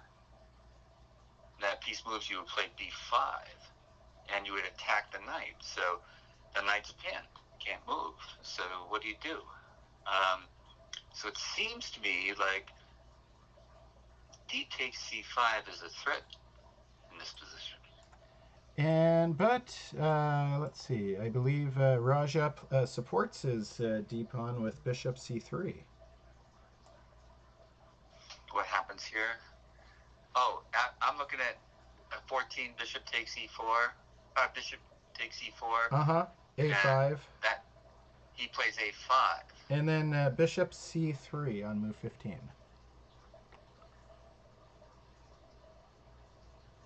Yeah, why didn't he play pawn takes pawn? Oh, because he can't play b4. Okay. Yep. Yeah, so a5 stops b4 as a threat. Yep. Yep. Okay, so bishop c3. Okay, that makes sense. Uh huh. All And right, then h6. that also makes sense. You want to give luft to your king and take that away as a target. You don't want these bishop takes h7, king takes, and knight g5, followed by the queen up. You don't want those tactics in the air. So h6 takes all of that away. Then So it's a good defensive h3. move. Same thing there. Yep. And now rook f to d8. Okay, so you're getting your rooks centralized. This makes sense. And then rook f d1. So it's like black's That doing makes sense. black's doing something, and white says that looks like a good idea. I'll do it too. And then rook a c8. So Yeah. now everybody's set up. They've kind Yeah. of maximized their piece placement. Now the question is what kind of break do you want to go for? And I find this position rather aesthetically pleasing because you've got the bishop on b7 and it's countered by the bishop on e4. You got the rooks in the c and d file countering each other. And then you've got the tension right there on d4 and c5. It's a nice position. yeah, who wants to take? And it turns out that white decides to take. So Interesting to me. white does go for it. And then And bishop takes, of course. you don't want to give yourself an isolated pawn, so you take with the bishop. And then rook And white, takes. the rook takes back, rook d1, rook takes, queen takes. This is what is going on here? I don't see either player playing for a win here. Because the next move is bishop to b4, Mm-hmm. followed by bishop takes bishop, knight takes bishop, bishop takes, and queen takes. Yeah. So of all the, it was an interesting build-up, and then Right. the All the air final. went out of the balloon. Exactly. It would be like a great prelude to a symphony, yeah, kind of a disappointing overture or something. Yeah. Yeah, I know what you're trying to say, Yeah. and so queen checks on d8. The king moves to h7, which is forced. And then Now, knight knight e5. e5. Well, we got ourselves a queen endgame and a queen and knight endgame. So. Well, the queen and knight are very effective attacking pieces, Mm-hmm. and white is more set up to attack than black is. So I would say good for white, but it's a marginal good for white because, you know. What are some good rules of thumb for an endgame like this? There's say that again, Chris. What are some good rules of thumb for a queen and knight endgame, where the pawn structures are offsetting to each other like this? Right, right. There's no real pawn weakness in their structure. Mm-hmm. They both have what you would call backward pawns Mm-hmm. on the B file. So they're offsetting, as you said. The one thing I would point out is that the queen and knight are usually superior to queen and bishop. And that comes as a surprise to many people because the queen and the bishops are generally preferred in the knights and endings. But queen and knight endings are very different because the queen and knight coordinate so well. And the queen and bishop are more complementary than coordinating. And so unless you form a battery where the bishop is behind the queen and is threatening to checkmate or something like that, they don't really complement each other all that well. They just double the effect of the bishop by adding the queen to it. But the queen and knight can be coordinated because the knight's moves are the only things that the queen can't do. The queen can do any move other than a knight move. Yeah.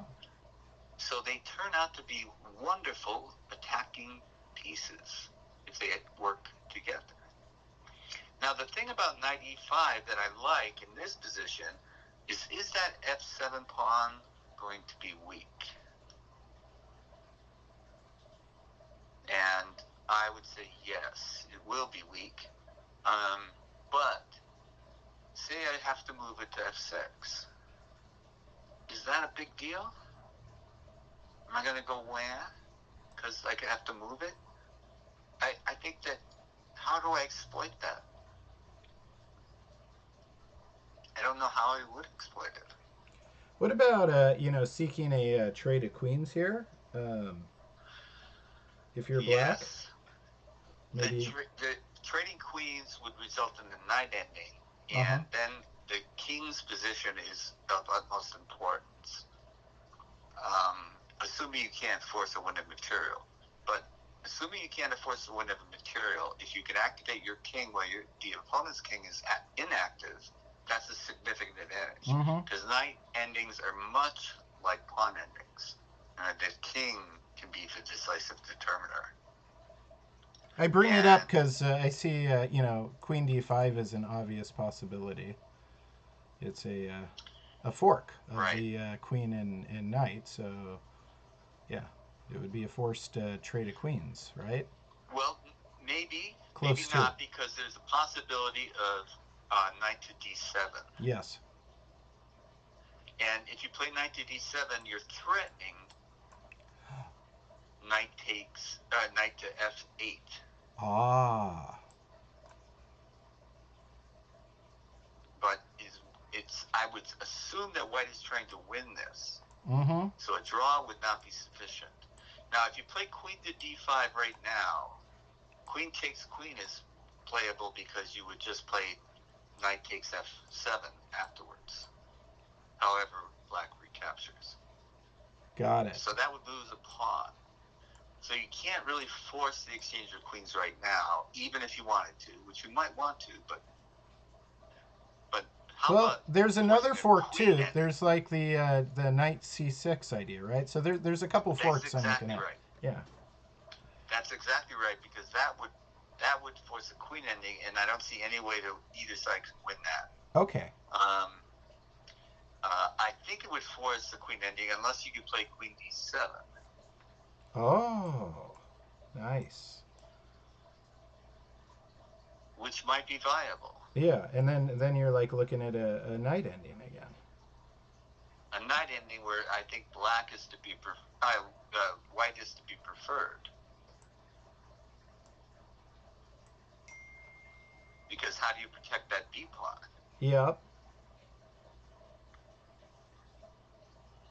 So even knight c6 looks like it has problems because queen d7 looks like a very effective reply. So we're liking White's yeah, the way the exchanges came down, and then the knight e5 right afterwards. White seems to have once again, I think a one safe of these upper players hand. saw an advantage in the ending that I didn't see. It looked more drawish than it actually is. It seems like White has some pressure here because the obvious tries to trade material further don't work. So what can Black do here? So let's go look at another game and come back to this position. All right, let's look at the... this could be a deep think for Black. Kostya and Gabor. Let's see. Okay.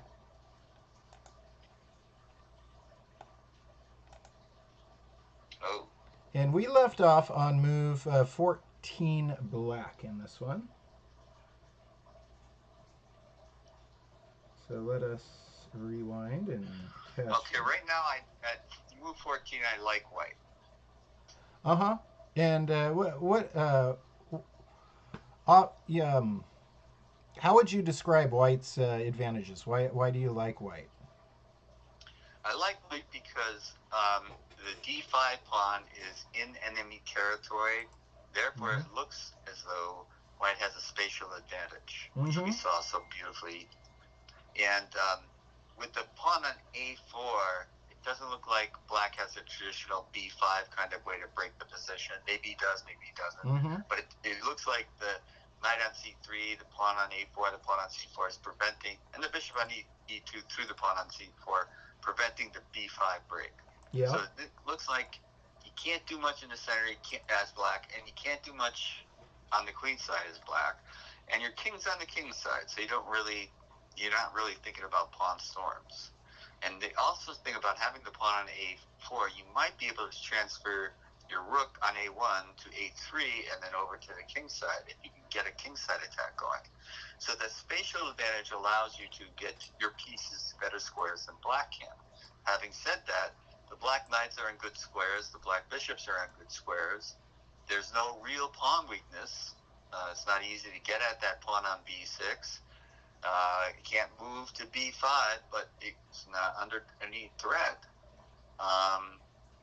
Maybe there's going to be an a5 in there somewhere. Maybe that's one of the thoughts that's going through White's head. But the pawn on e6 is going to make a decision sometime. It's either going to capture or move to e5. But it's the only tension in the center at this point in time. And moves like knight e5, for example, can prevent any trouble, any shenanigans that Black can get up to can be stopped simply by playing something like h3. Yeah. And then f4. And where's the knight go? Back to d7. So I don't think you want to give those kinds of moves to White. Yeah. But it's not so crystal clear. Oh, I'm just looking ahead in the game, and he did play a5 right away. So let's see. We are on move 15. A5 was played. And it's a good idea because it's still, even though the a pawn is advanced, you still can't play b5 as Black. There's too much control over the b5 square for pawn to go there. And it looks like you're going to get an isolated a pawn. So Black responds but it's with... well protected. It may not be that big a deal. But I think a5 makes Black make a decision in the center. What am I going to do? And he takes on d5. Yeah. Interesting, because that's resolving the tension in the center. Because after e takes, there's really no tension in the center anymore. The one thing you could say for Black, though, doesn't he have a lock on the dark squares in the center? Certainly on e5, it looks like he does. That bishop on g7, which seems like right now it's not doing much, But once that knight moves, if it moves, it could become a factor in the game. Yep. So it can be well posted on G7. And there's no real easy way to trade those dark squared bishops. So that bishop on G7 is looking good. The knights are well posted. The bishop on D7 doesn't look so good anymore, but it's doing guard duty on the pawn on A6. Maybe you can play B5 and if pawn takes, then the D pawn is hanging. Maybe that's a threat in the future. So yeah, Black's position still looks very, very solid. And he does play B5 right now. And he does. He takes advantage of it right away. Okay. Well, I was a little slow to come up with this plan for Black, but it works. Yeah. Then pawn takes, and then bishop, as you said, the pawn on D5 can be taken. The pawn on D5 is hanging. So this is which piece do you take with? My gut tells me to take with the knight, but then that pawn on A6 needs the bishop to support it, I think. But he plays bishop takes. He plays bishop takes, and then White responds with BX A6, which is a doubled pawn, but it's defended way back there on E2. Exactly. So now, if you do a quick count of the pawns, White is actually technically a pawn ahead. And it's the advanced pawn that looks like it might be weak, but currently it's defended. But now that bishop can retreat, and I'm wondering if he should have thrown in knight takes, then take on A6. Get that bishop off. It would make the bishop on G7 very powerful, but I'm not sure I wanted that bishop on D5 to continue to live. Yeah. So what about what about like an immediate knight B8 to add a second attacker to that pawn on A6? I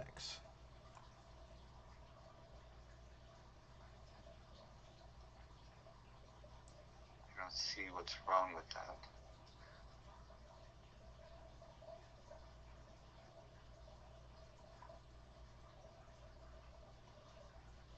I don't see anything immediately that tells me there's something wrong with that. That might actually be a good move.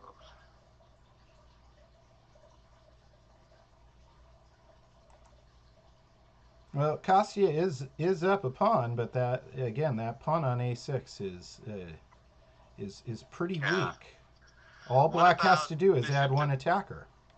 What about BB5 after knight B8? It hits the rook. Interesting. I don't like it. Yeah. Knight B8, bishop B5. Bishop to B5, and then you take. Then you gotta do something with your rook. Yeah. Yeah, you gotta move the rook, and then I take on D5. You take on E5, and then his bishop C6 would prevent you from playing knight takes pawn. Yeah. Throw that bishop to C6. But that's complicated. I don't know the answer.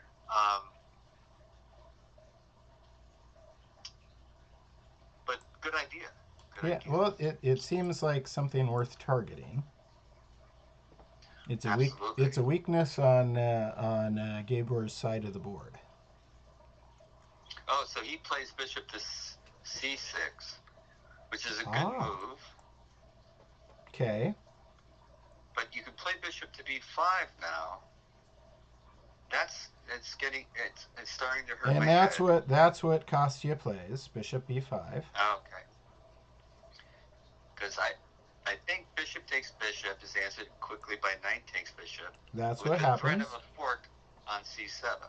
Okay, they do that. Okay. And then now there's a threat of knight C7. Hi, Lola. Hi. My dog came to say hi. Hi, Lola. Hi, dog. Yeah. So then, with the threat of the fork, Gabor responds with rook E to B8. That's a good move. I like it. And then the knight backtracks to c3. I think it had to, because otherwise the knight on f6 moves, and you're threatening the b2. Excuse me, the b2 pawn. Mm-hmm. So black has got a lot of activity, and probably is going to pick that pawn back up. So it looks like it was a good down the pawn they got activity, and then he plays d5, gets he a plays center. knight c5, c3. Okay, I'm with you now. d5. Yep. Okay, now look, black is like, this is something I couldn't have asked for more. Yeah, I'm really starting to like black's position here. However, Knight to a4 is what Kostia comes up with.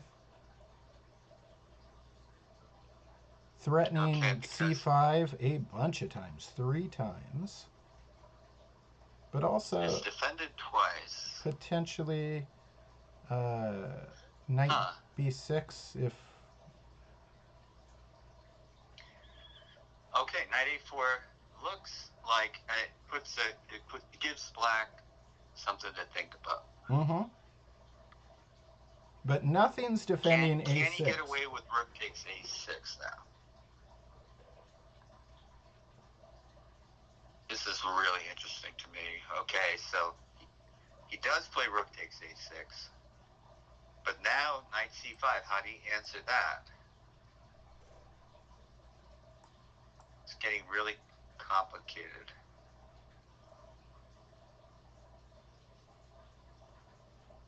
Because you got a potential pin on the C file that's coming up. One way or the other, there's going to be a pin on the C file.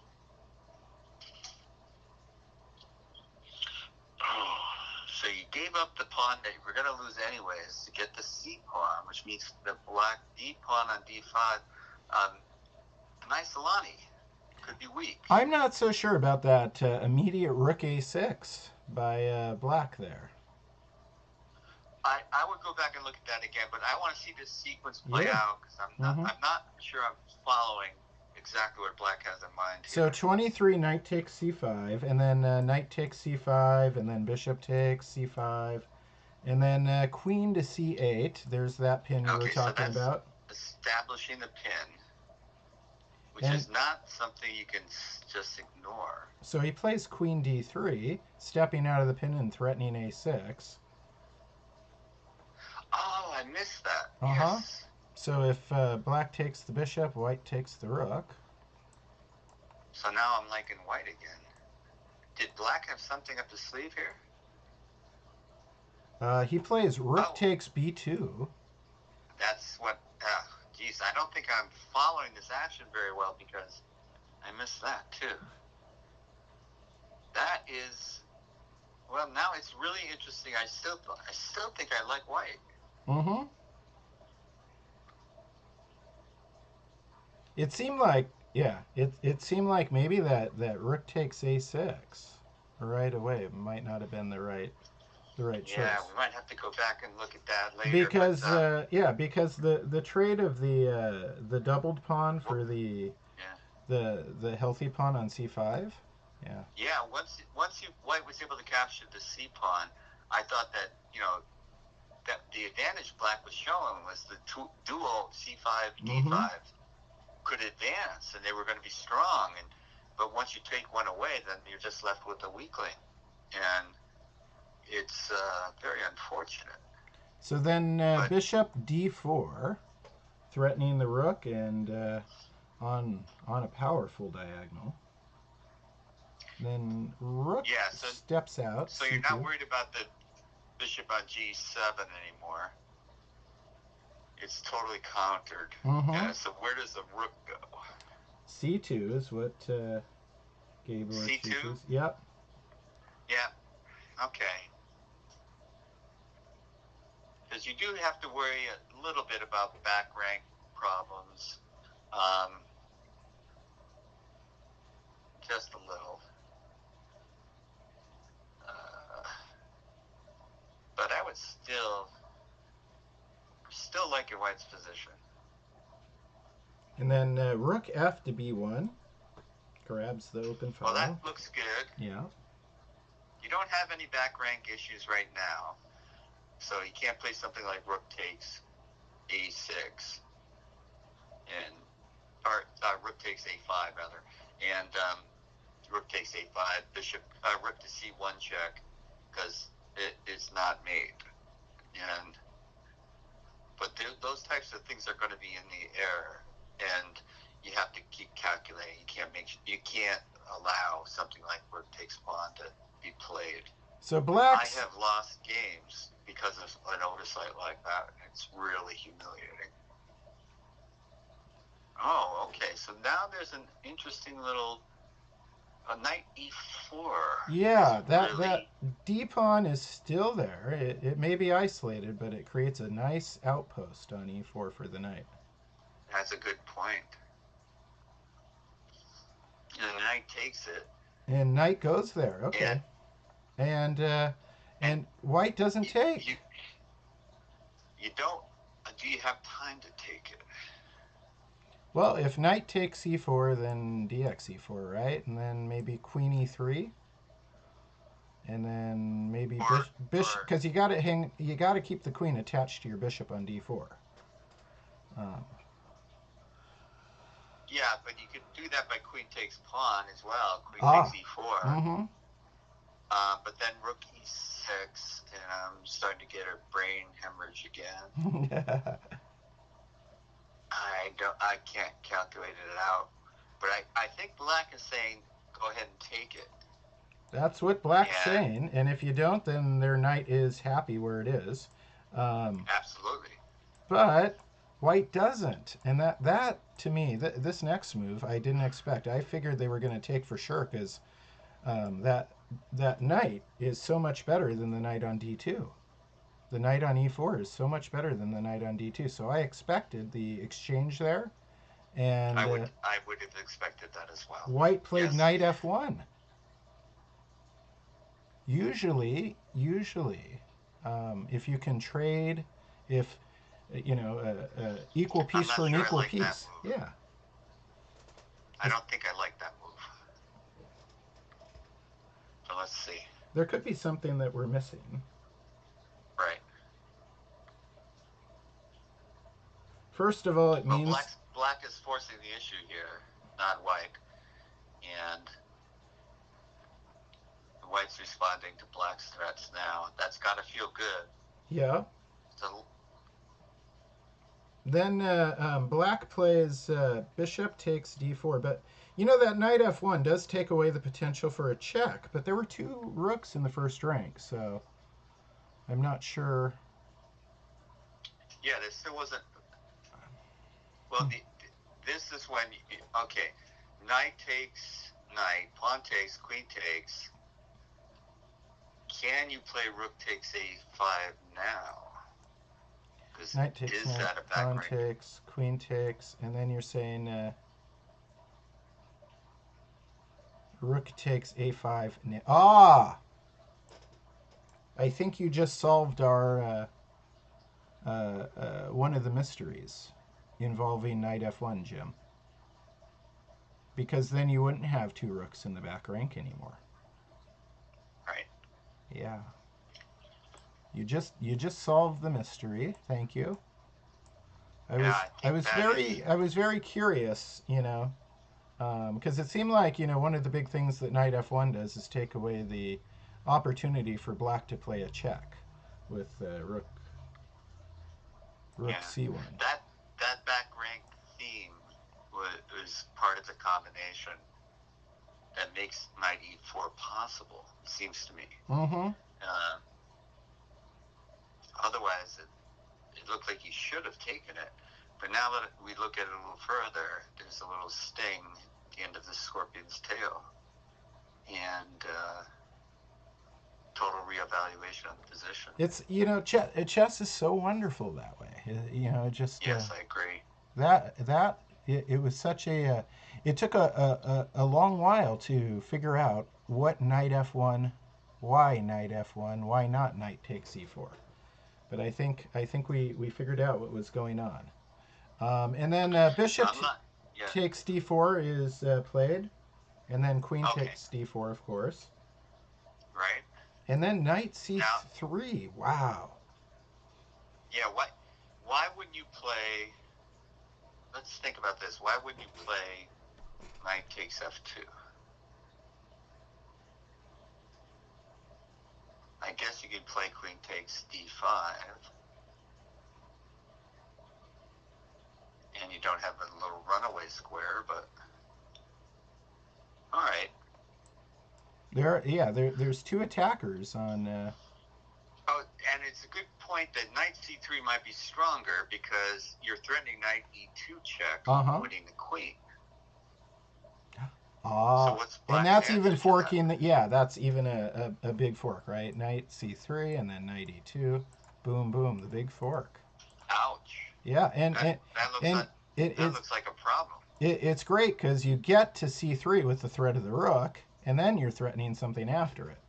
And the knight is protected on e2, so even if you play rook e1, Yep. you play it anyways. Yeah. Knight e2 check. Yeah. So knight c3 is a powerful move. Okay. Yeah. So knight takes f2 is you want little stuff. I want bigger fish. I'm playing knight c3. Yep.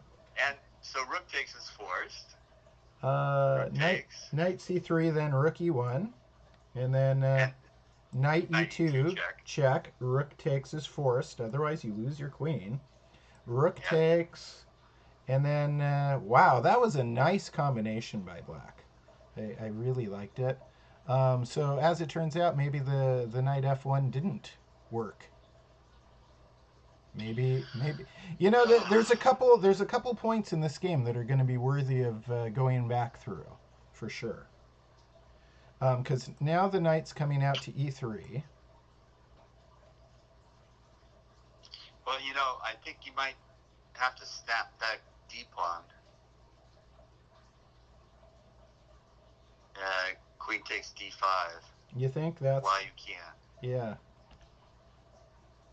If you can get away with it, I would take it because then at least you have an exchange. You have a knight and a pawn for a rook, and that's often something you could draw. So black would have a free move then. Nothing's forced after queen takes d5. All right. So So how do you coordinate? You can't, forget about the a pawn. So how do you coordinate your queens and rooks and all that kind of stuff now? Mhm. Do you play queen to c2, which you could do, but I'm not sure it's right because there's still things that you have to calculate, like there's queen checks that might be in the air if black gives up his own back rank. Can he just reorganize with something like I don't know, like rook from e2 to e6 and just say I've got the material advantage, or maybe to rook to e7, and I'm going to play it to a7, and that's how I'm going to coordinate my pieces by piling up on the a pawn, and eventually I'm going to take that, no matter what you do, and then I'm just up the exchange, and that's more winnable than knight and pawn. It's just knight versus rook. It's harder. So he does not take the pawn. He threatens to take it. Yeah, he plays knight e3. Okay. Which obviously stops. It takes backward motion away from black's rook. And then black plays queen e6, which was something I was thinking about when you were talking about coordinating pieces. Right. Because I really didn't like that the two black rooks were both undefended. Yes, that's something that's exploitable in many cases.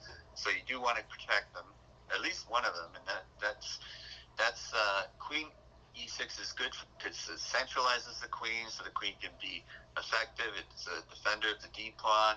It's doubling up. It's an attack on the a6, so the pawn on a5 is blockaded. If the knight moves, then it's protecting the rook, and it could support a rook to e1 check, which could lead to a back-rank mate. So you can't play knight takes pawn, for example. Knight takes Yeah. d5 fails to rook e1 check Yeah. and mate. What about So, is that rook able to be picked on e2 since it's undefended and unable to move backwards?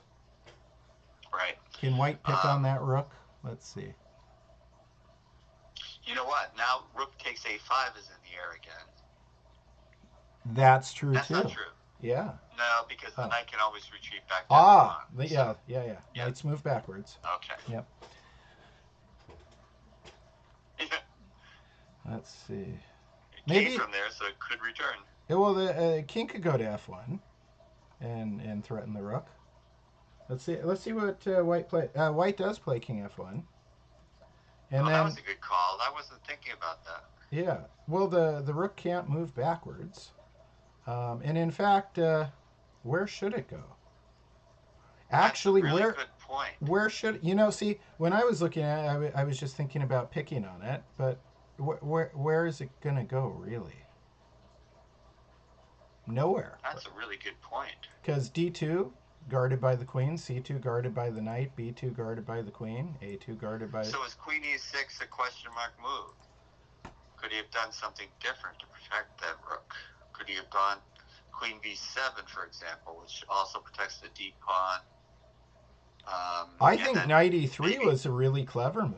I really like this. Yeah, knight e3 was very, very clever because there was no, I was just thinking about the fact that the rook couldn't move, it couldn't back out, but the rook can't move laterally either.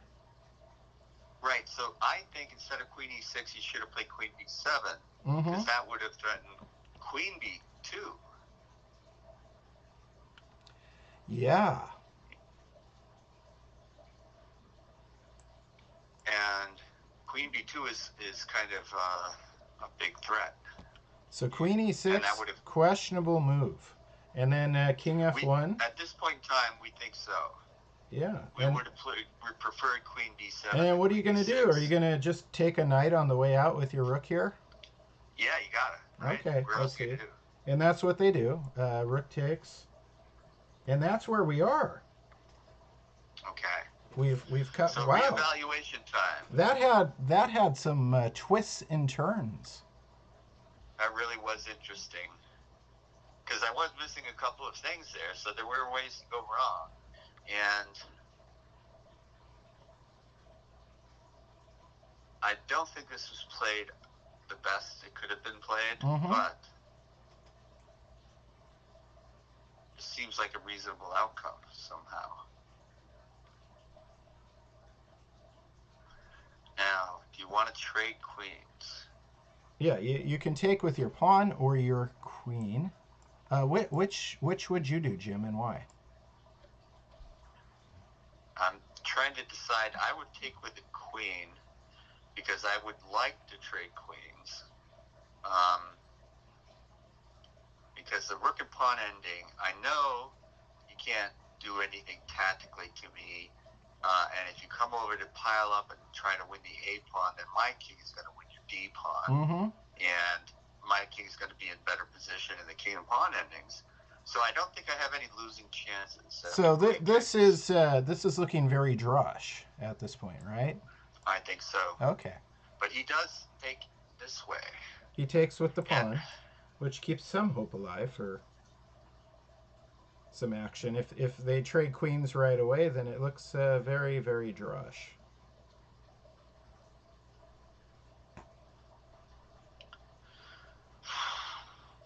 This is rough. By rough, I mean it's hard for me to calculate. Well, the rook on a6 is doing an important job keeping the pawn from moving forward, right? And then the queen's doing an important job defending the pawn on d5.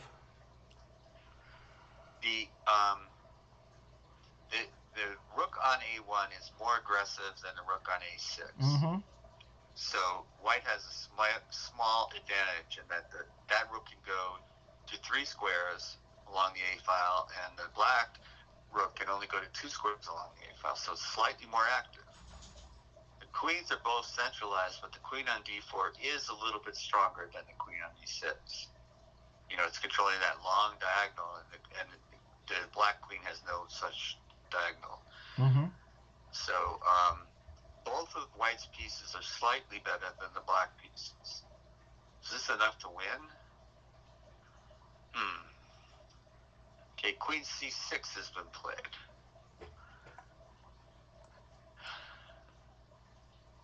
And now there's a queen C4 possibility. But again, that should be fine for white. I would think so. Because the rook doesn't really want to move off of the A6 square to any other file, because then A6, A7, A8 is right in your throat.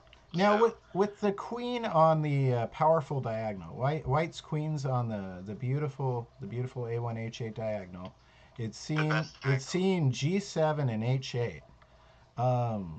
Is there potential for white to abandon their pawn on A5 to get the rook to try and get like to rook the A3? D1, for example. Something like this. That's a really good observation.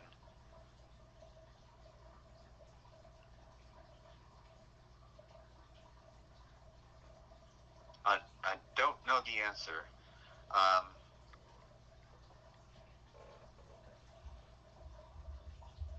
But rook B1 would have a serious threat. And easy enough to stop for black, though. I mean, black could just play queen C7, right? So rook B1. Right. Yeah. But then nothing's defending D5. He does play rook B1. Oh, he does? Good call, Chris. Nice. All right, so rook B1, and now we'll see if black plays queen C7. Right, because the threat now is not only just rook B8 mating, but rook to B6.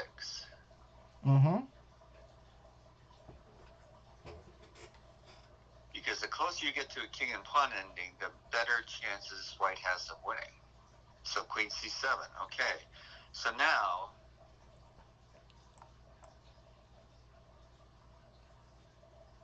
and now if white wants... Most of these things I'm looking at are just going to end up in draws. Yeah. If you play queen takes D5, then I guess black could play rook takes A5. Yeah. And then I mean, the queens are and you've given up that long diagonal, so you don't have any real threats. Let's see, what else are... Rook... If the pawns go off the board, for example, then it's a draw. There's just no way around it. What about rook B5? Is rook B5 a... Rook B5 protects the A pawn and attacks the D pawn again, but then you can still play rook takes A5. Oh, you're right. Yep. So this looks like a draw to me. I was trying to make rook B6 work, but I don't think it does. And I think you just play rook takes A5 in any case. I just don't see... I think this is going to end in a draw. There's simply not enough material to create mating threats. You got 2 pieces aimed at that A5 pawn. You can only defend it once. I think it's lost. If you take that D pawn, he takes that A pawn. Nobody can win that. Yeah. I don't see this as being won by either side. I don't see how it could be won. It would take an queen takes blunder. Yeah, queen takes D5 was played, and then we're expecting rook takes A5. Or even queen takes A5 is fine too, right? But rook takes A5 is safer because you're guarding. Yeah. Let's see.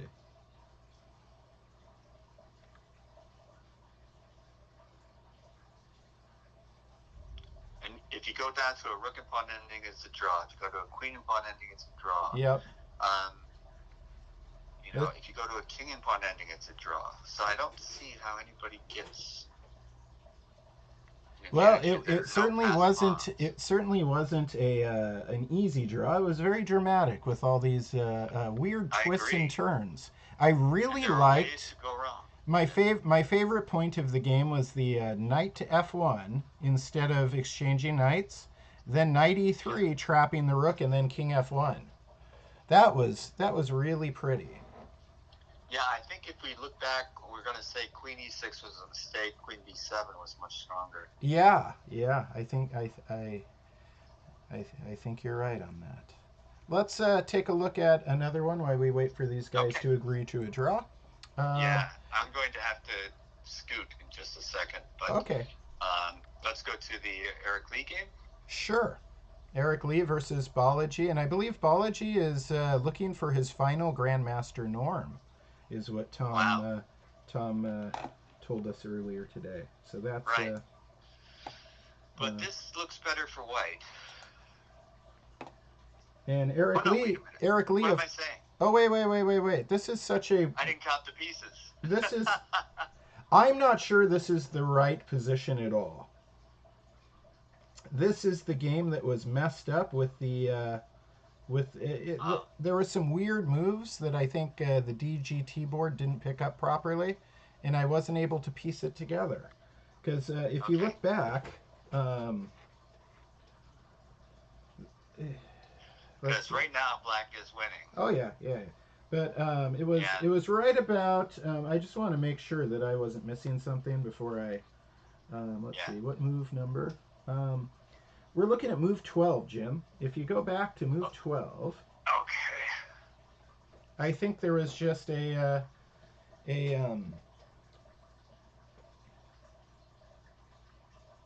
queen d1.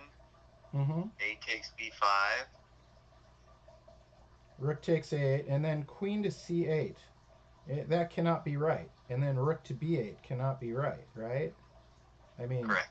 Yeah, these guys. This isn't an online game that there could be a mouse slip. These players are playing on chessboards that are right. So he obviously recaptured on a8. Yeah. So I tried to correct the game score, but I ended up off by one move or something. I wasn't able to quite figure it out. So we'll have to wait till we see the actual notes from the players. Okay, what I think happened here, Chris, is queen takes a8. Okay. Knight c5. D takes c5, and bishop takes c5. Oh, wait. So on move 12, so ax b5, obviously, rook takes a8, queen takes a8. 13, and rook, 13, rook takes a8, queen takes a8, which is the obvious thing. And then I would think that was played next was knight c5. So after dx c5, knight takes c5. No. Right now, look at the position at the rook takes a8. Okay. 13, rook takes a8. And there's a senseless move. And instead of the senseless move, I think black just simply played queen takes a8. Sure. Which white would follow up with knight c7. Knight c3. Ah. Okay. Queen takes a8, knight c3. And then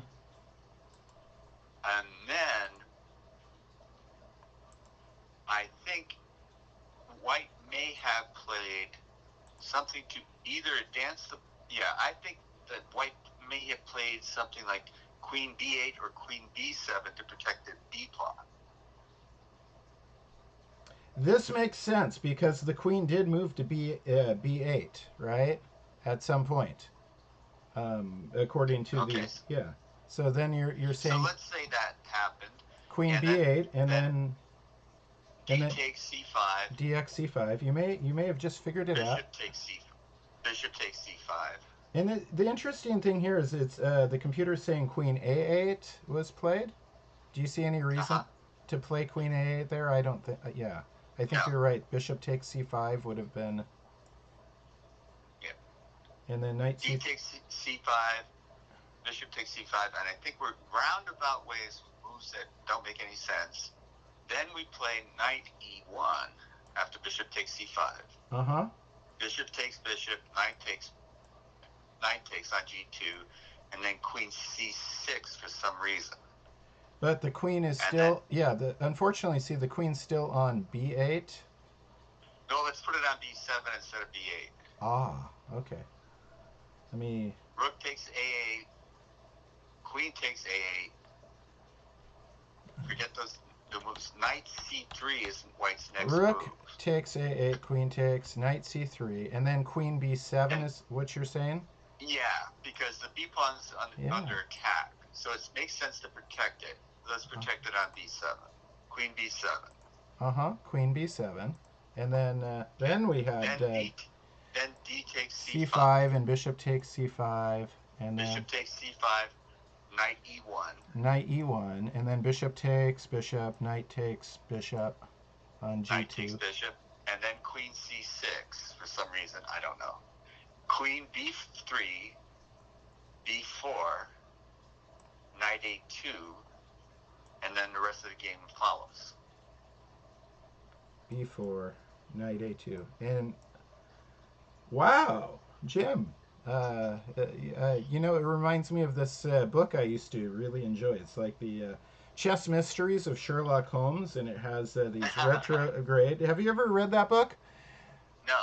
Oh, it's a fantastic. You should get a copy at some point. Maybe I can find it and loan it to you.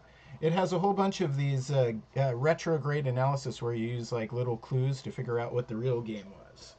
It's the way you do it when you're collecting score sheets and the score sheets don't make any sense, Uh-huh. you know, and you figure out what had to have been played. Because they get to this position, they agree this position was achieved, so then you figure out how did you get there. Yep. And well, the interesting thing about this was we had some nonsensical moves, but we knew which squares maybe were being touched, or on the chessboard, because the chessboard's got electronic sensors in it. And even if my moves were wrong, they are close enough. You're right on. I mean, I'm moving right along. We'll get to where.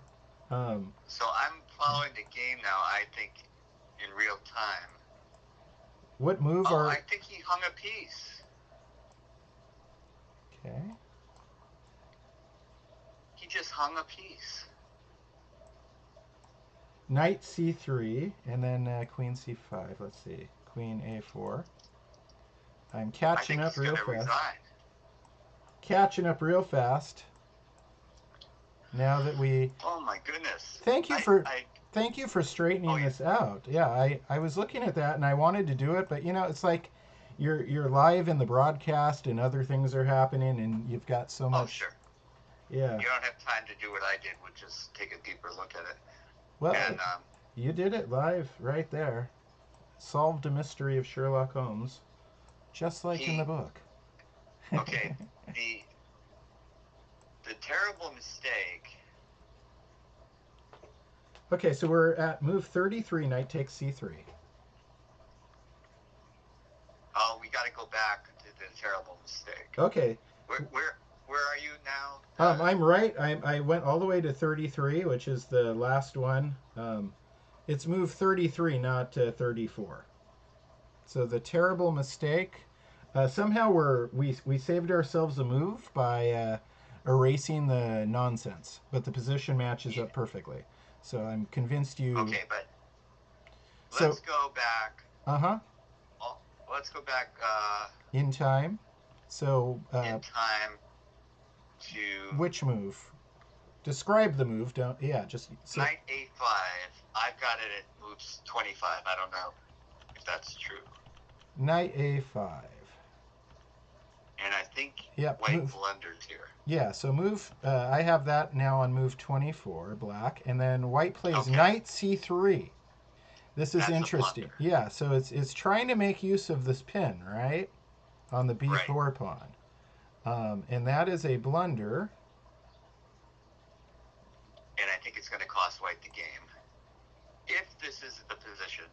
which we don't know for sure, but we think it is. Mm-hmm. And so black simply goes to c5. Yep. And his queen is still under attack, and his knight is under attack. So for some reason, it looks to me like white just missed the fact that black was not going to play knight takes b3 and let you play knight takes b5. Yeah. And then you could just move the queen. Even like knight a4 doesn't work, because then knight takes b3, knight takes Knight a4 would have been the c5, play. and then knight takes c5. Yeah. Exactly. So you lose a piece that way. Yeah. And what he did do was queen a4, but that loses to pawn takes c3. Mm-hmm.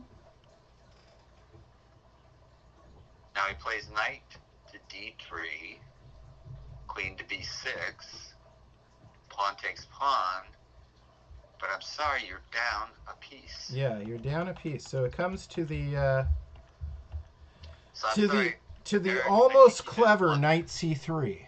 To the almost clever knight c3 using a tactic. Exactly. And it backfired. That did not work, right? Yeah. He needed a different move. Instead of that, he could have. Well, actually, he seems to be in a little bit of a bind, right? Well, his knight is attacking the queen. Black's knight's attacking the queen. So the queens should move. The queen could simply go to d3. And then if black plays queen a4? Queen b1? Ah, yeah. Queen goes back to b1, trying to...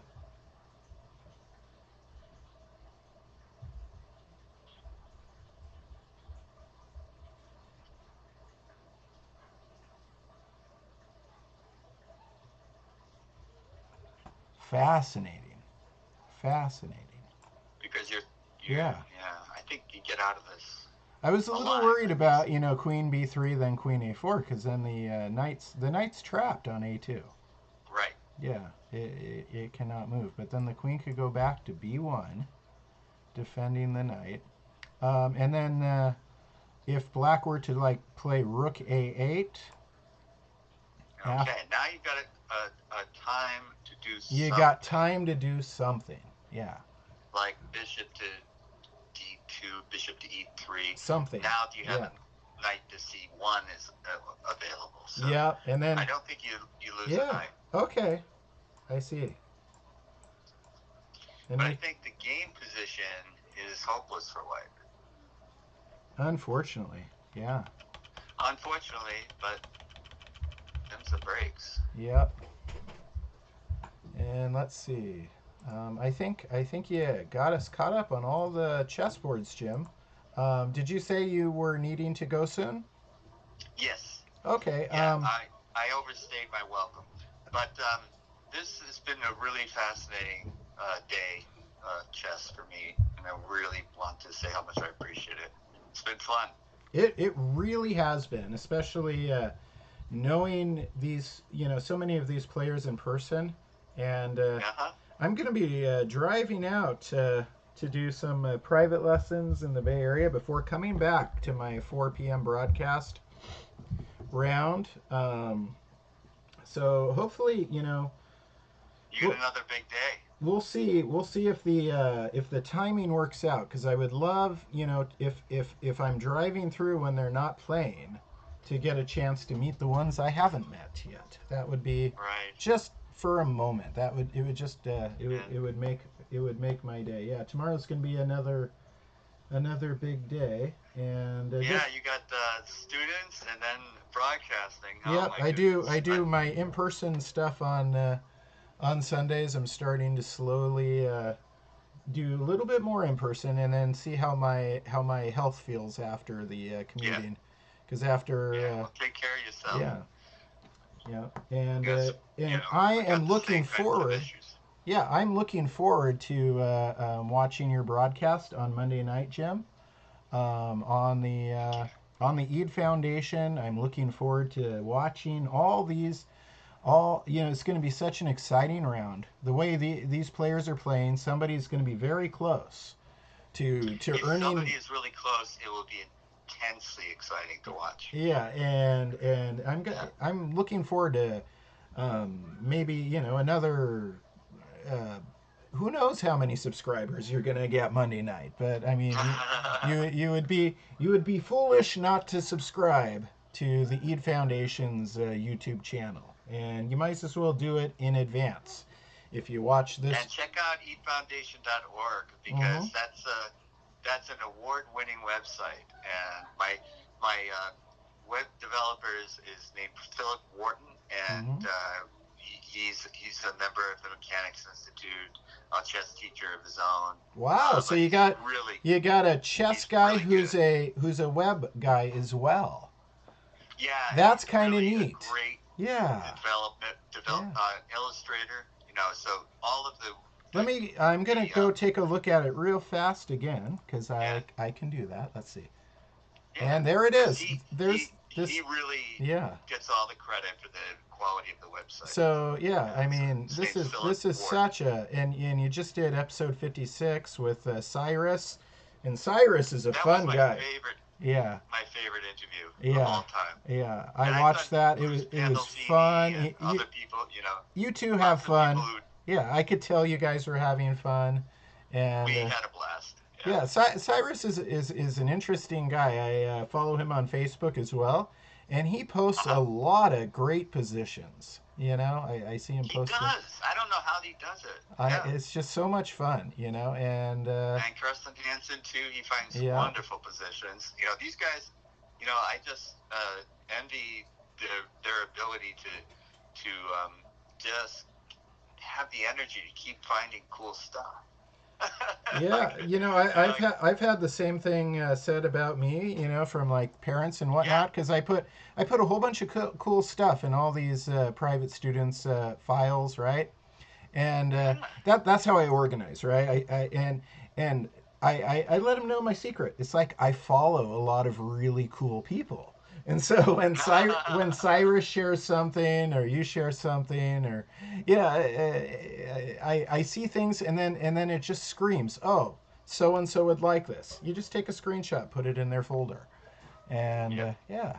But yeah, you should follow Jim anywhere you can, and go look at all his guests too, because I'm telling you, he's had a lot of great guests on his chess files, and I follow most of them on social media, and it's how I get such good constant content for a lot of my lessons. I mean, these guys are It's the way incredible. to go. Yeah, Yeah. absolutely incredible.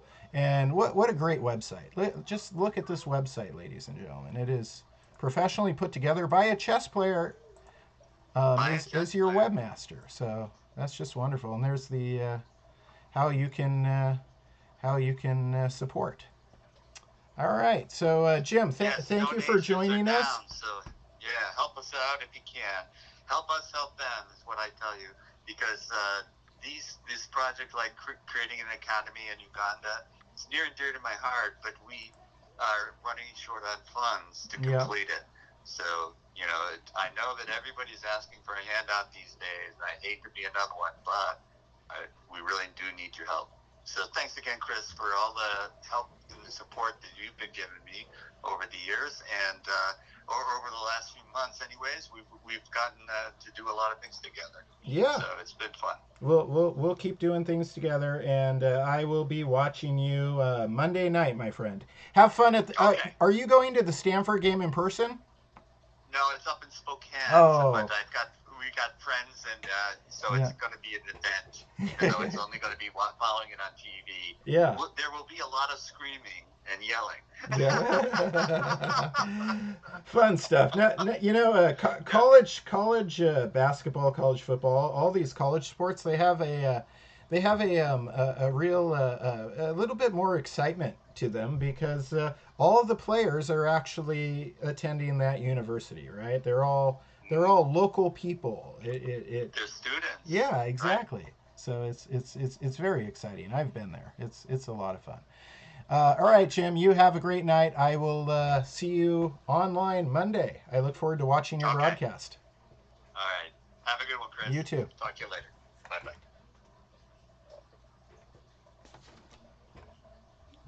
What a treat that was. Hang on.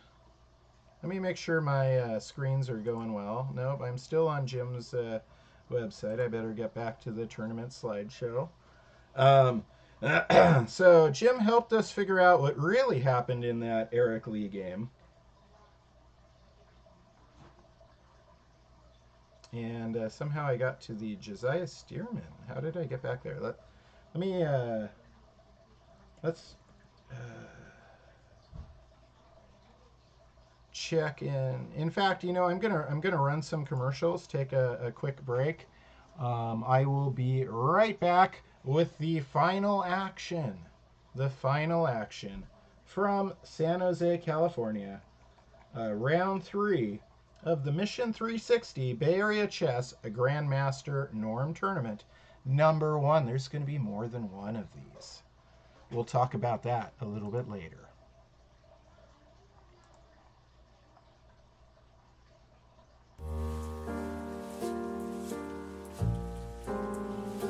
I will be running a free online chess club for everyone who wants to learn. To further this idea, I published a mission statement for Daily Chess Musings that reads, "All those who want to learn chess are welcome here." Our free weekly chess club begins with a live meeting Wednesday at 3 o'clock p.m. Pacific Time. Remember, you do not need to attend the weekly meetings when they are live to participate, and all students have an entire week to complete their suggested lessons. In this way, the Daily Chess Musings free weekly chess club is 100% flexible to your needs and schedule. New instructions and assignments will be given every Wednesday. If you have to miss a week, no worries. I will make all of the videos and assignments freely available on dailychessmusings.com so you can catch up when it's convenient. Special prizes will also be awarded for top performers in different categories. Plus, we will hold regular tournaments on Fridays and Saturdays, along with special events including scheduled matches between groups, simul's, group chess, and blitz games against me, Coach Chris. So what's the catch? There isn't one. I just want to give everybody the same opportunity to benefit from chess that I had as a child. For over 20 years, I have paved the way for the success of thousands of children regardless of their entry-level skill. By training with me, you will gain the valuable tools and skills needed to excel as a chess player. An extraordinary chess club experience with a top-tier instructor, the confidence and motivation necessary to surpass your chess goals and fast-track improvement.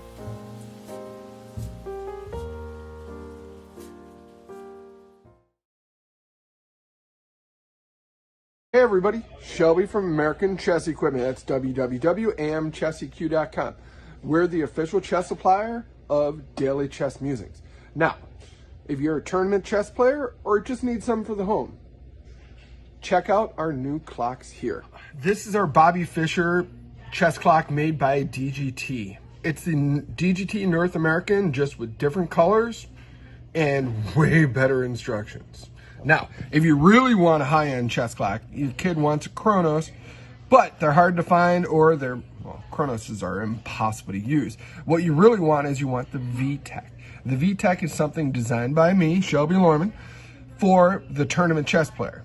It's easy enough for people my age, I'm in my 40s, to use. You don't have to hand it off to an 8-year-old to get set. If you want something really cool, we can do customization for you. We can customize clocks, we can customize boards, we can customize scorebooks. If your kid has a habit of losing stuff and you're sick of replacing chess equipment, check out our items here. Now, if your kid has a habit of losing his chess clock, this is something that we can do for you that nobody else can. It looks like a normal, everyday, high-end chess clock, right? Now, let's flip this around. You can see it's got my face on it and everything else. This is a vinyl ink that's very hard to come off. So even if your kid loses it, nobody's going to be able to keep it. Something really nice for the house, you got to check out our wood sets and boards.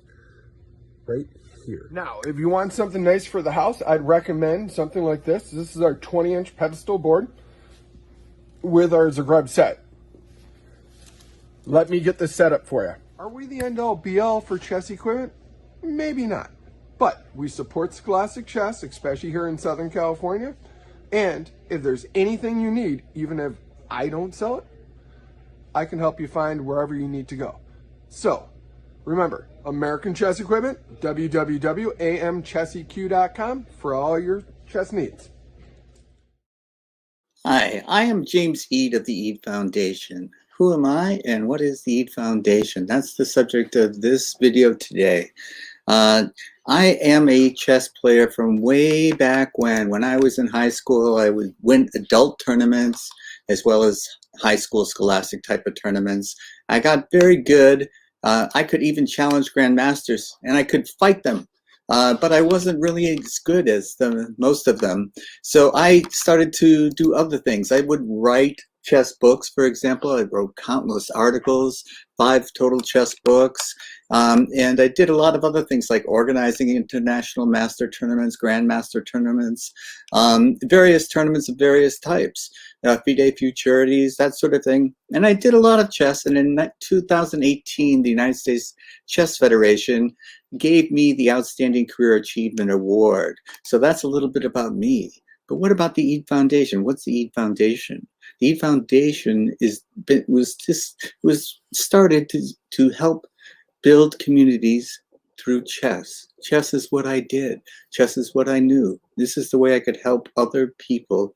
And by sharing what I had, the resources that I had with those who did not have those resources, I felt that I could make a contribution to society, however incremental it was. It was a contribution. And so I found that this was pretty successful. And it was successful because I would get things like this. These are children in Uganda. These are orphans in Uganda sending me a happy birthday message. And I would get, the Divine Chess Academy was one example. They had to make boards out of the paper. And so I could send them real sets and boards so they could have resources to play. I helped in Zambia, South Africa, and other places. And this is what the Eade Foundation does. We help seniors too. Senior centers can start up and hold, because if we know that if they hold chess tournaments or chess clubs and start them, people keep their minds active. And even though it may not prevent something, a devastating thing like dementia or Alzheimer's, it can delay the onset of symptoms. So this is part of what the Eade Foundation does. The Eade Foundation also has the Arthur Award. The Arthur Award is given for chess excellence. Someone writes an essay every year, and this year's winner was Alexi Root from the University of Texas at Dallas. So these are some of the things that the Eade Foundation does. Help players, regardless of what language you speak, regardless of what country you're from, become part of the chess community. And if you're part of the community, you're never alone. So visit us for more videos on the Chess Files, Fridays, 1 p.m. Eastern Time. And I hope to see you then, because until then, let's stay connected, be part of a community.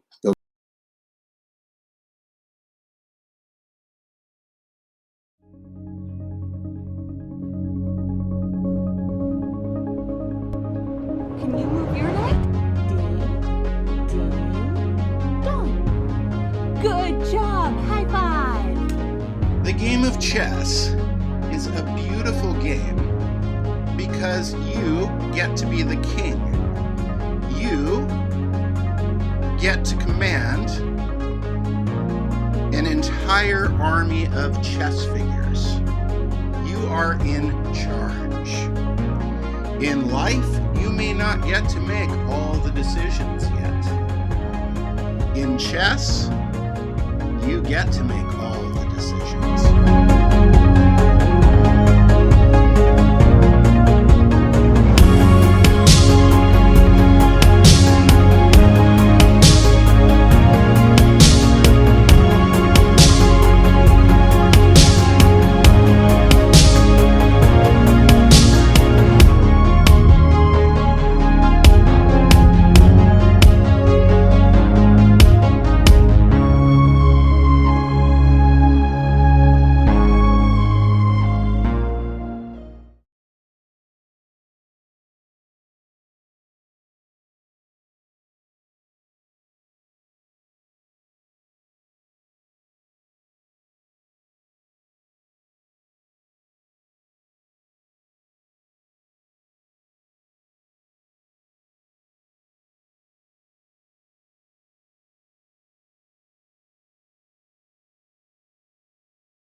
Greetings, chess players. I am back, and this is Daily Chess Musings. My name is Chris Torres, and today we are looking at exciting games played by top-notch players right here in Northern California.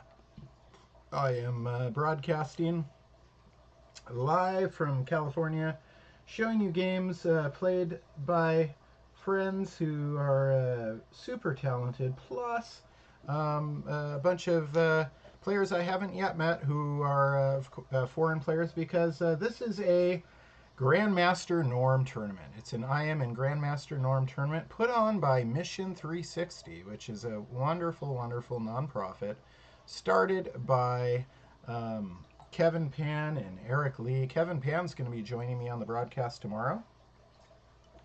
In fact, I think we're going to adjust our broadcast time a little bit so that we can do the whole thing together. I was just messaging him that during the break, so maybe 5:30 tomorrow. We'll figure it out. And so far we've seen lots of fighting chess, just lots of extremely, extremely swashbuckling chess. So having said all that, let's jump right back into the game, shall we? Let's see. Fix your window situations, Chris. What are you doing? Okay. So when we last left, let me put the slideshow back on too, because that way you can see what all the great players look like instead of just like the top part of my head. There we go. So now you see what the players look like, and all right. Well, first of all, we had a result while we were gone, and it was in the Eric Lee versus Balaji game. And last we saw, we were on move 33, and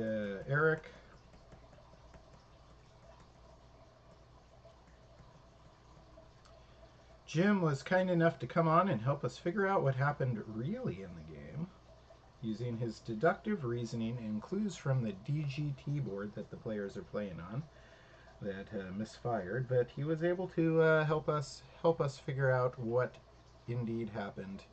And let's see. So 33, knight takes c3.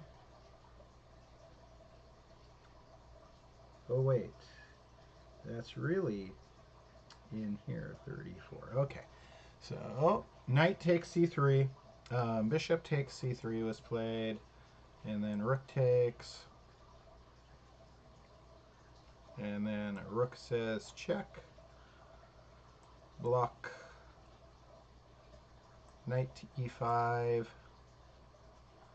and black is ahead by a whole piece here by way of a failed tactic. f6, driving the knight back. So there's, only so much you can do is white. And Eric's trying everything he can. He's really, really trying hard. Young guy. FIDE Master. Founder of a nonprofit that is running a Grandmaster Norm tournaments in the Bay Area. Super impressive guy, Eric Lee. Super impressive. Balaji, his opponent here, who is up a piece right now, just needs one more Norm, I believe, to get the Grandmaster title. So we may be witnessing the birth of a new Grandmaster. We may be witnessing that. I believe Balaji lost in round 1, if I remember correctly. Won in round 2, and now is going to win in round 3. So he's bouncing back. This is a round-robin style tournament. So every player will play every player.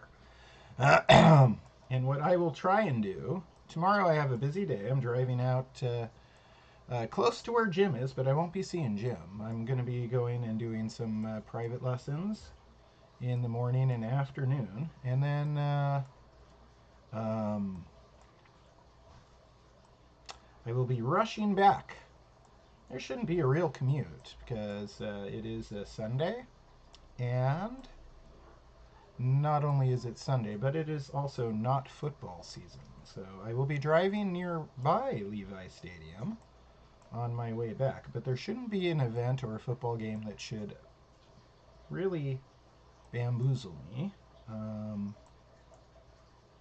So knock on wood, hopefully smooth sailing, and I see you guys.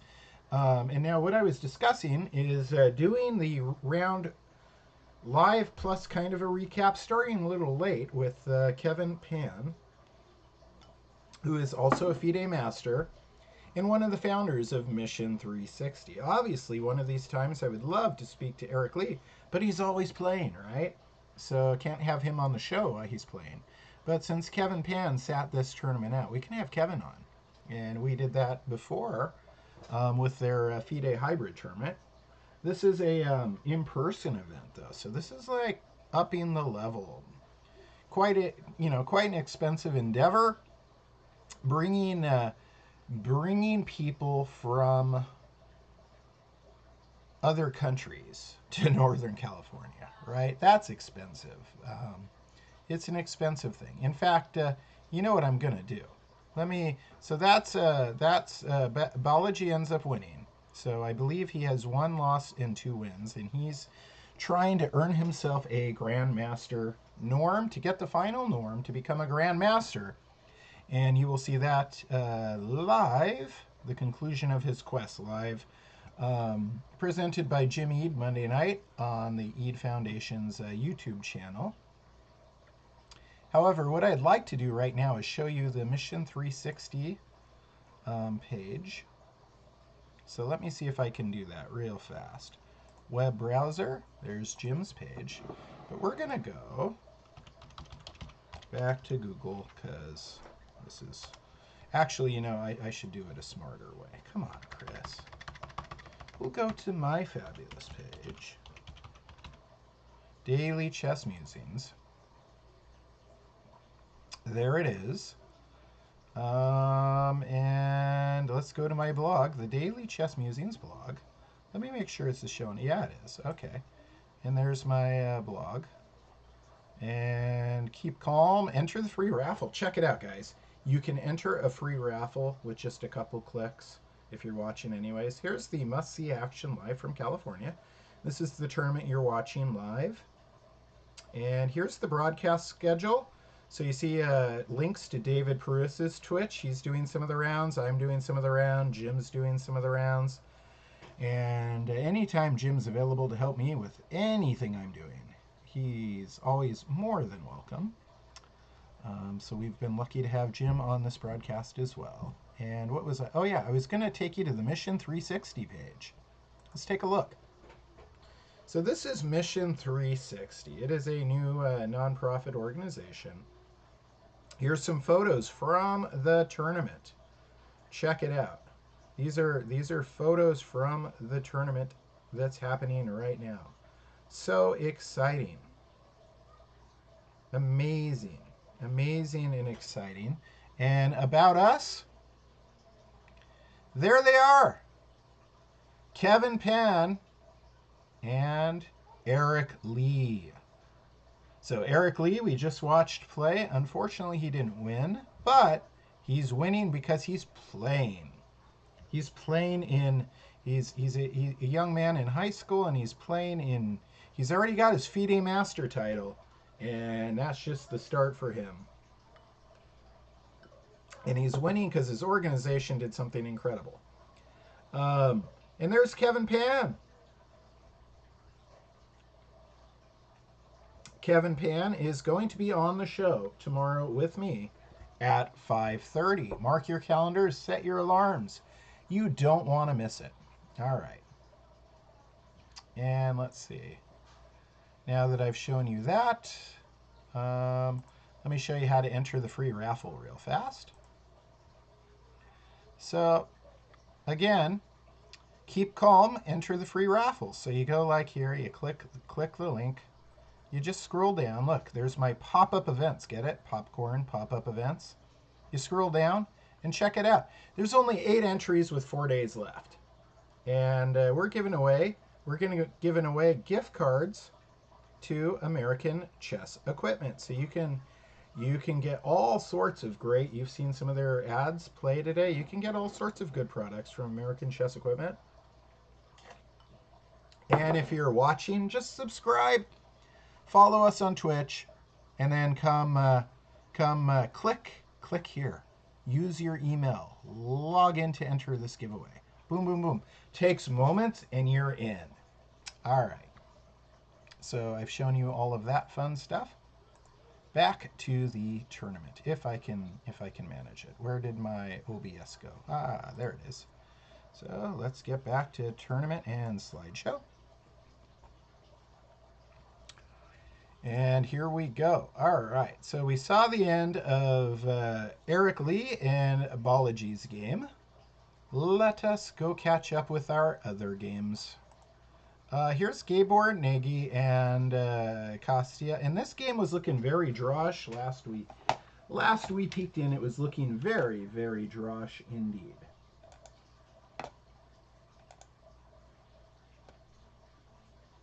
And it did conclude in a draw, but after a lot more moves. So let's see how that happened real fast. Let's finish it up. Oops. I'm getting my keyboards mixed up. I'm working multiple computers. At one point today, I was using 3 computers and a phone simultaneously. As I said to Jim, multitasking's not my thing. I like calm, single task things. I'm an older guy now. When I was younger, maybe multitasking was fun. Let's see. But, all right. So, 36 queen takes d5. Rook takes a5 was played. As expected. If you remember in the broadcast, I predicted the rook b1, the queen c7. So let's go back, remind you what was happening. I said, hey Jim, can white just abandon the a5 pawn and play rook b1, threatening all sorts of good stuff back there? And Jim said, why, yes, they can. Then we saw it get played, and then I said, but can't black play queen c7? And Jim's like, why, yes. Very good, Chris. And then we saw it get played, and then the rook takes a5, indeed. And then I thought these guys were going to agree to a draw right here. But you know what? This tournament is all about fighting chess. It's all about fighting it out as far as they can go. And so these guys, here's another little slight draw offer, right? And black says, no, thank you. I don't want to trade queens quite yet. This is a good spot for white's queen. It's guarding the weak pawn, and it's in the same file as black's king. Black's queen comes down, the rook. So now we see that the queen's guarding the rook's guarding the pawn, the queen's guarding the pawn. These things are all... White's very solid, to say the least. Very, very solid. Let me look at all these weird arrows I'm drawing. What are you doing, Chris? It's getting late. Late in the day. I had a little bit of coffee during that last commercial break, so if I seem a little hyper, but I've noticed sometimes caffeine, I draw a little bit of wacky arrows. H5, king G1, king G7, okay. So again, just like total draw land. Total draw land. It looks like I'm getting a hotel reservation for the next time I'm going to be in Santa Clara for a upcoming Super States. We'll talk about that in an upcoming video. You can come and see me live. It is so much fun meeting fans out in the wild. Out in the wild. At a chess tournament.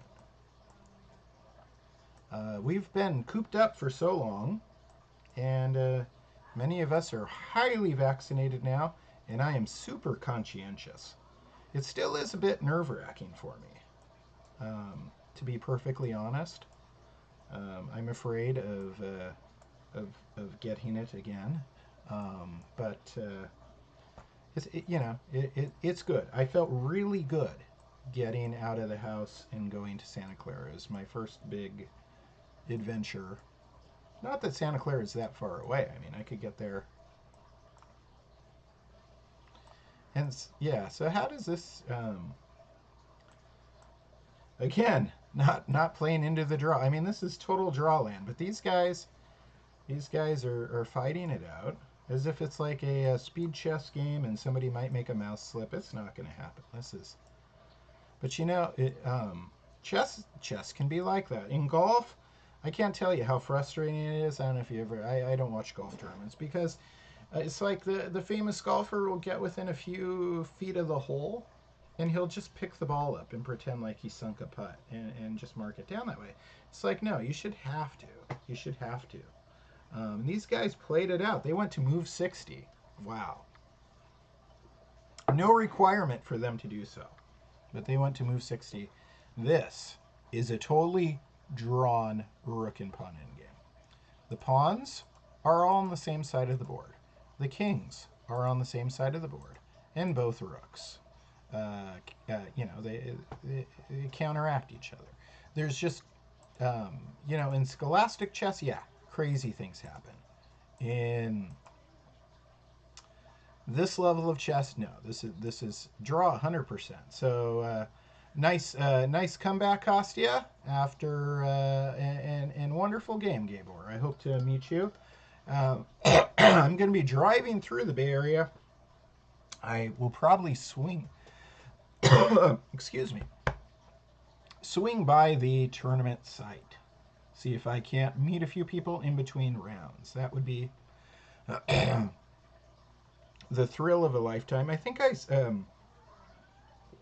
drink my iced coffee through a straw, which is okay unless there are some grounds in the bottom of my glass. And then I suck those grounds up because they sink to the bottom of my glass through the straw, and it's like drinking sand.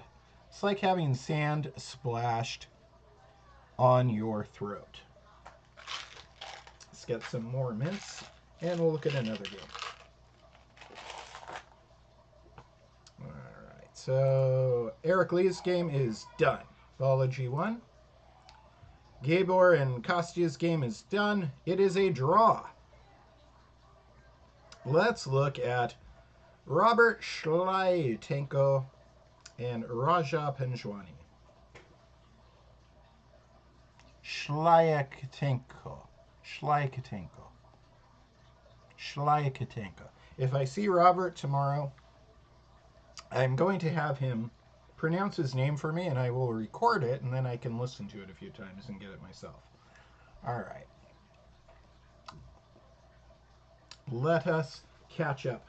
We were on move 25 in this game.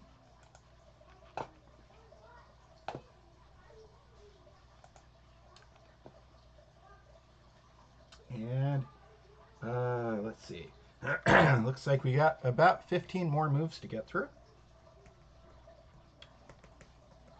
And we will see a result.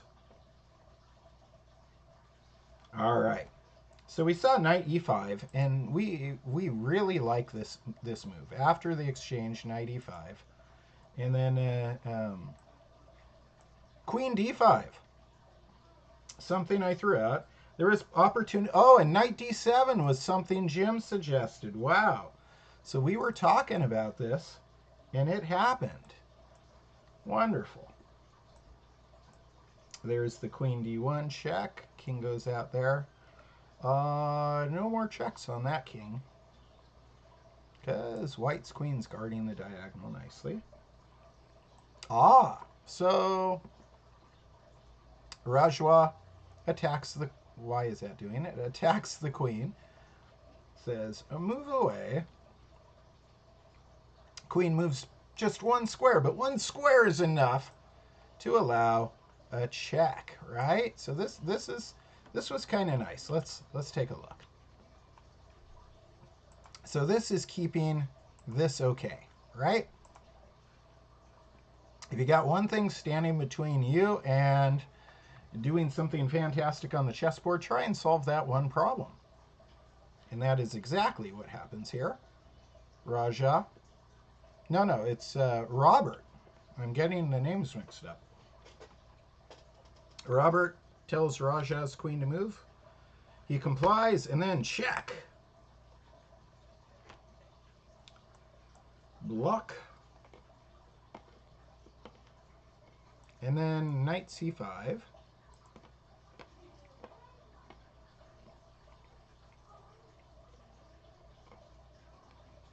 There's a couple ideas here. I mean, I suppose you could play queen b6, right? If queen takes b6, queen takes d7, and then queen takes c5. Easy enough. Easy enough to calculate.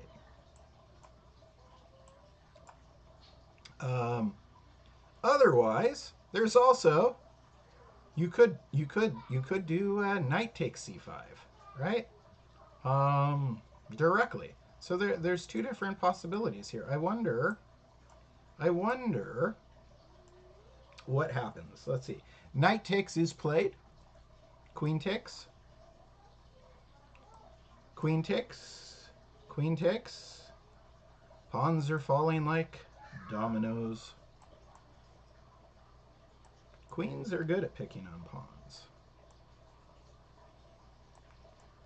In fact, kings are pretty good too. That's why we tell you to have actively placed kings. Does white have enough to win this, though? We'll find out.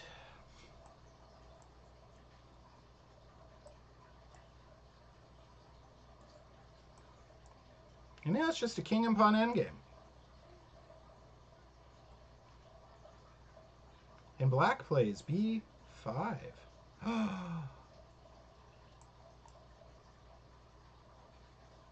That wins. That wins. My goodness. I can't believe I was playing through these moves a little too fast. Let me back up and let's see what happened. Wasn't it? Let's see. Check. Check. So white instigated this thing. White's winning here. A little bit. White's winning.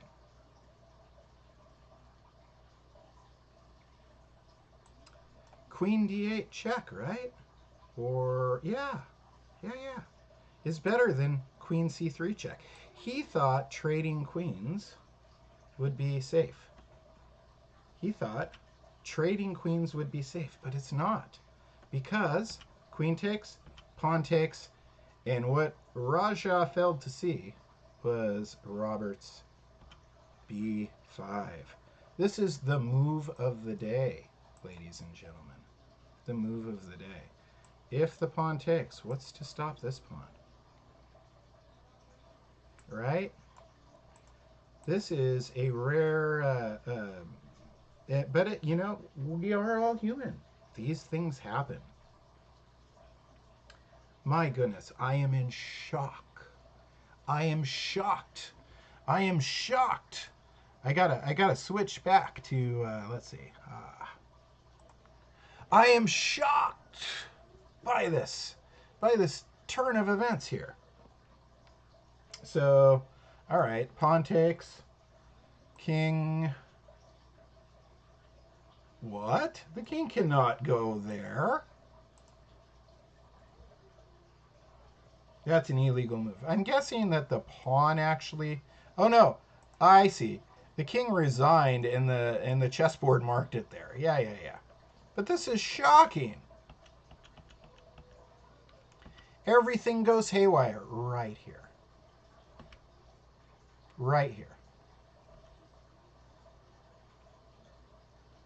It just loses to this little, queen takes, pawn's forced to take, and then boom. Black gets a pass pawn, outside pass pawn. My goodness. Jim missed out on a shocking conclusion. I'm just absolutely shocked. Let's see. Have I said that I'm shocked?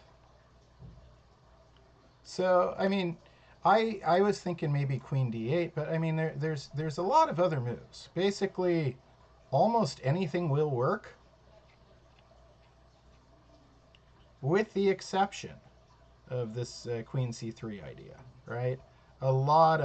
There's a lot of possible moves here, but I think if queen d8, then what? I mean, black can go back there to stop the check from going any further. And then who knows? I mean, you could get a perpetual if you wanted. Um, White had a draw, and you always feel bad when a player miscalculates like this, right? It's it's what I like to call a birthday present, um, and you feel bad for the player who gives it, but it's part of chess. It's part of the chess game. Wow, so we saw two blunders at least tonight. Two blunders, maybe more. Several inaccuracies. The players were tired. It is 100% evident to me after looking at round 3 and round 2. The level of chess in round 2 was better than round 3. This is a grueling event. Grueling. All right, let us go to the final game. Let us check out board 1. Jin Chao versus Josiah Stearman. And let's see what happened here. Remember, Josiah gave us this great lesson in the use of space over Kostya. It's my favorite game of the tournament so far. It was Josiah's round 2 victory. Favorite game of the tournament. But let's see. Back on board.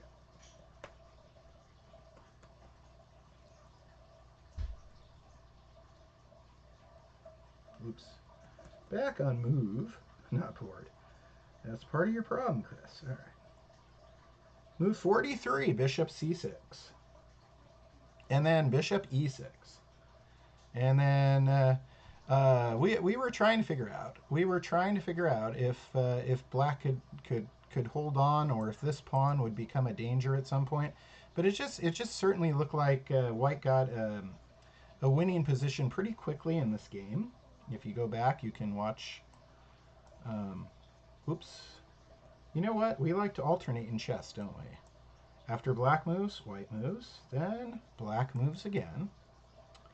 And then smack, boom, check, back there.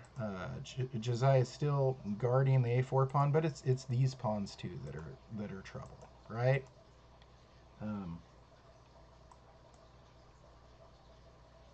And here it comes. This is trouble. This is big time trouble. This pawn. Jim said if f5 could get played, then e6 could get played, and things are just going to get bad. All right, so there's h4.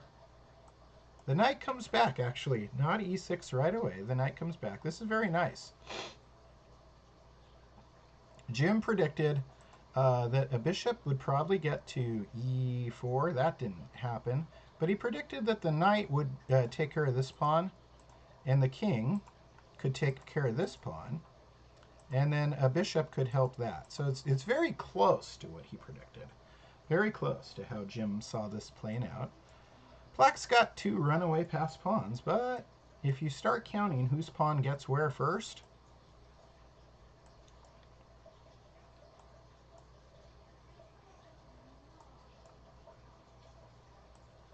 you can quickly see the trouble.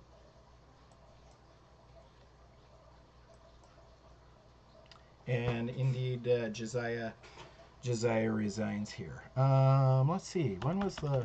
Did he? You know, I felt like he had just the worst part of this game for quite some time. And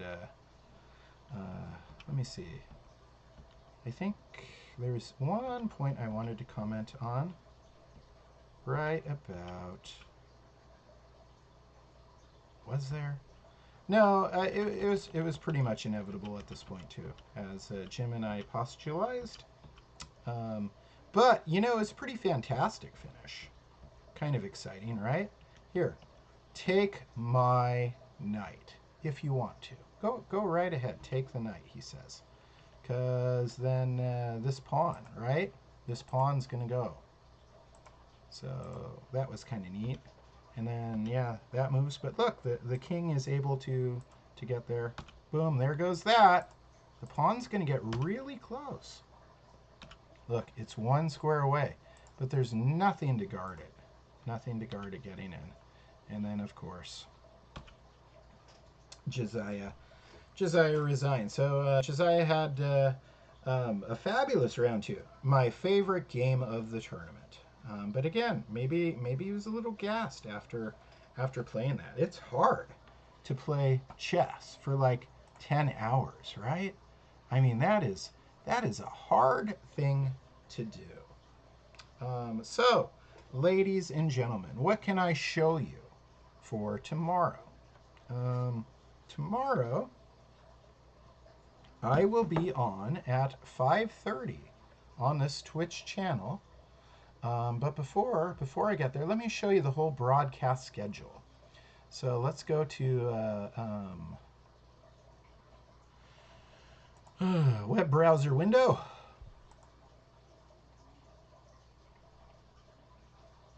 Chess Musings blog. Keep calm, enter the free raffle.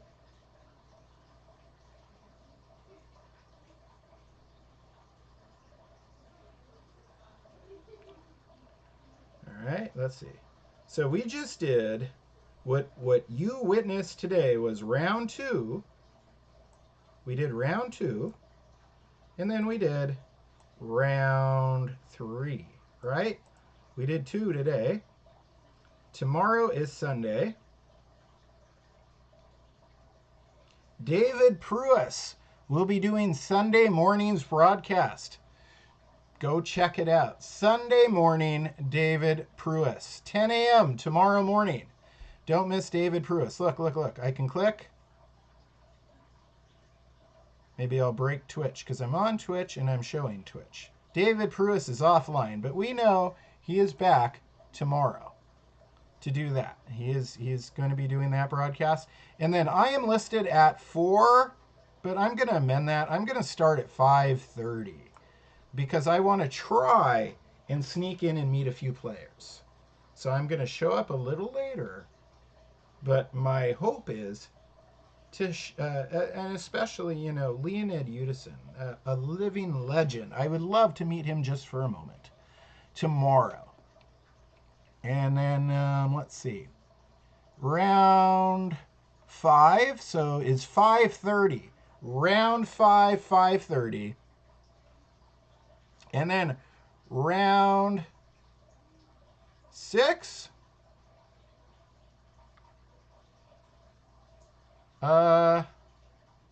what? I'm confused. What I think I told Jim wrong. I think I told some people wrong. I confused myself. Okay. So Monday, March 28th, I will be back at 10 a.m. I better talk to Jim again. I think I said something wrong on the broadcast. Monday, 10 a.m., this channel. Monday, 4 p.m., David Pruis. Tuesday, March 29th, David Pruis. And then Tuesday, March 29th, 4 p.m., James Eade. So I got a little mixed up when I was saying that the tournament ended Monday night. The tournament ends Tuesday night. Tuesday, it is March 25th through 29th. It ends Tuesday night. So check out, look, here's the Eade Foundation's YouTube channel. There it is.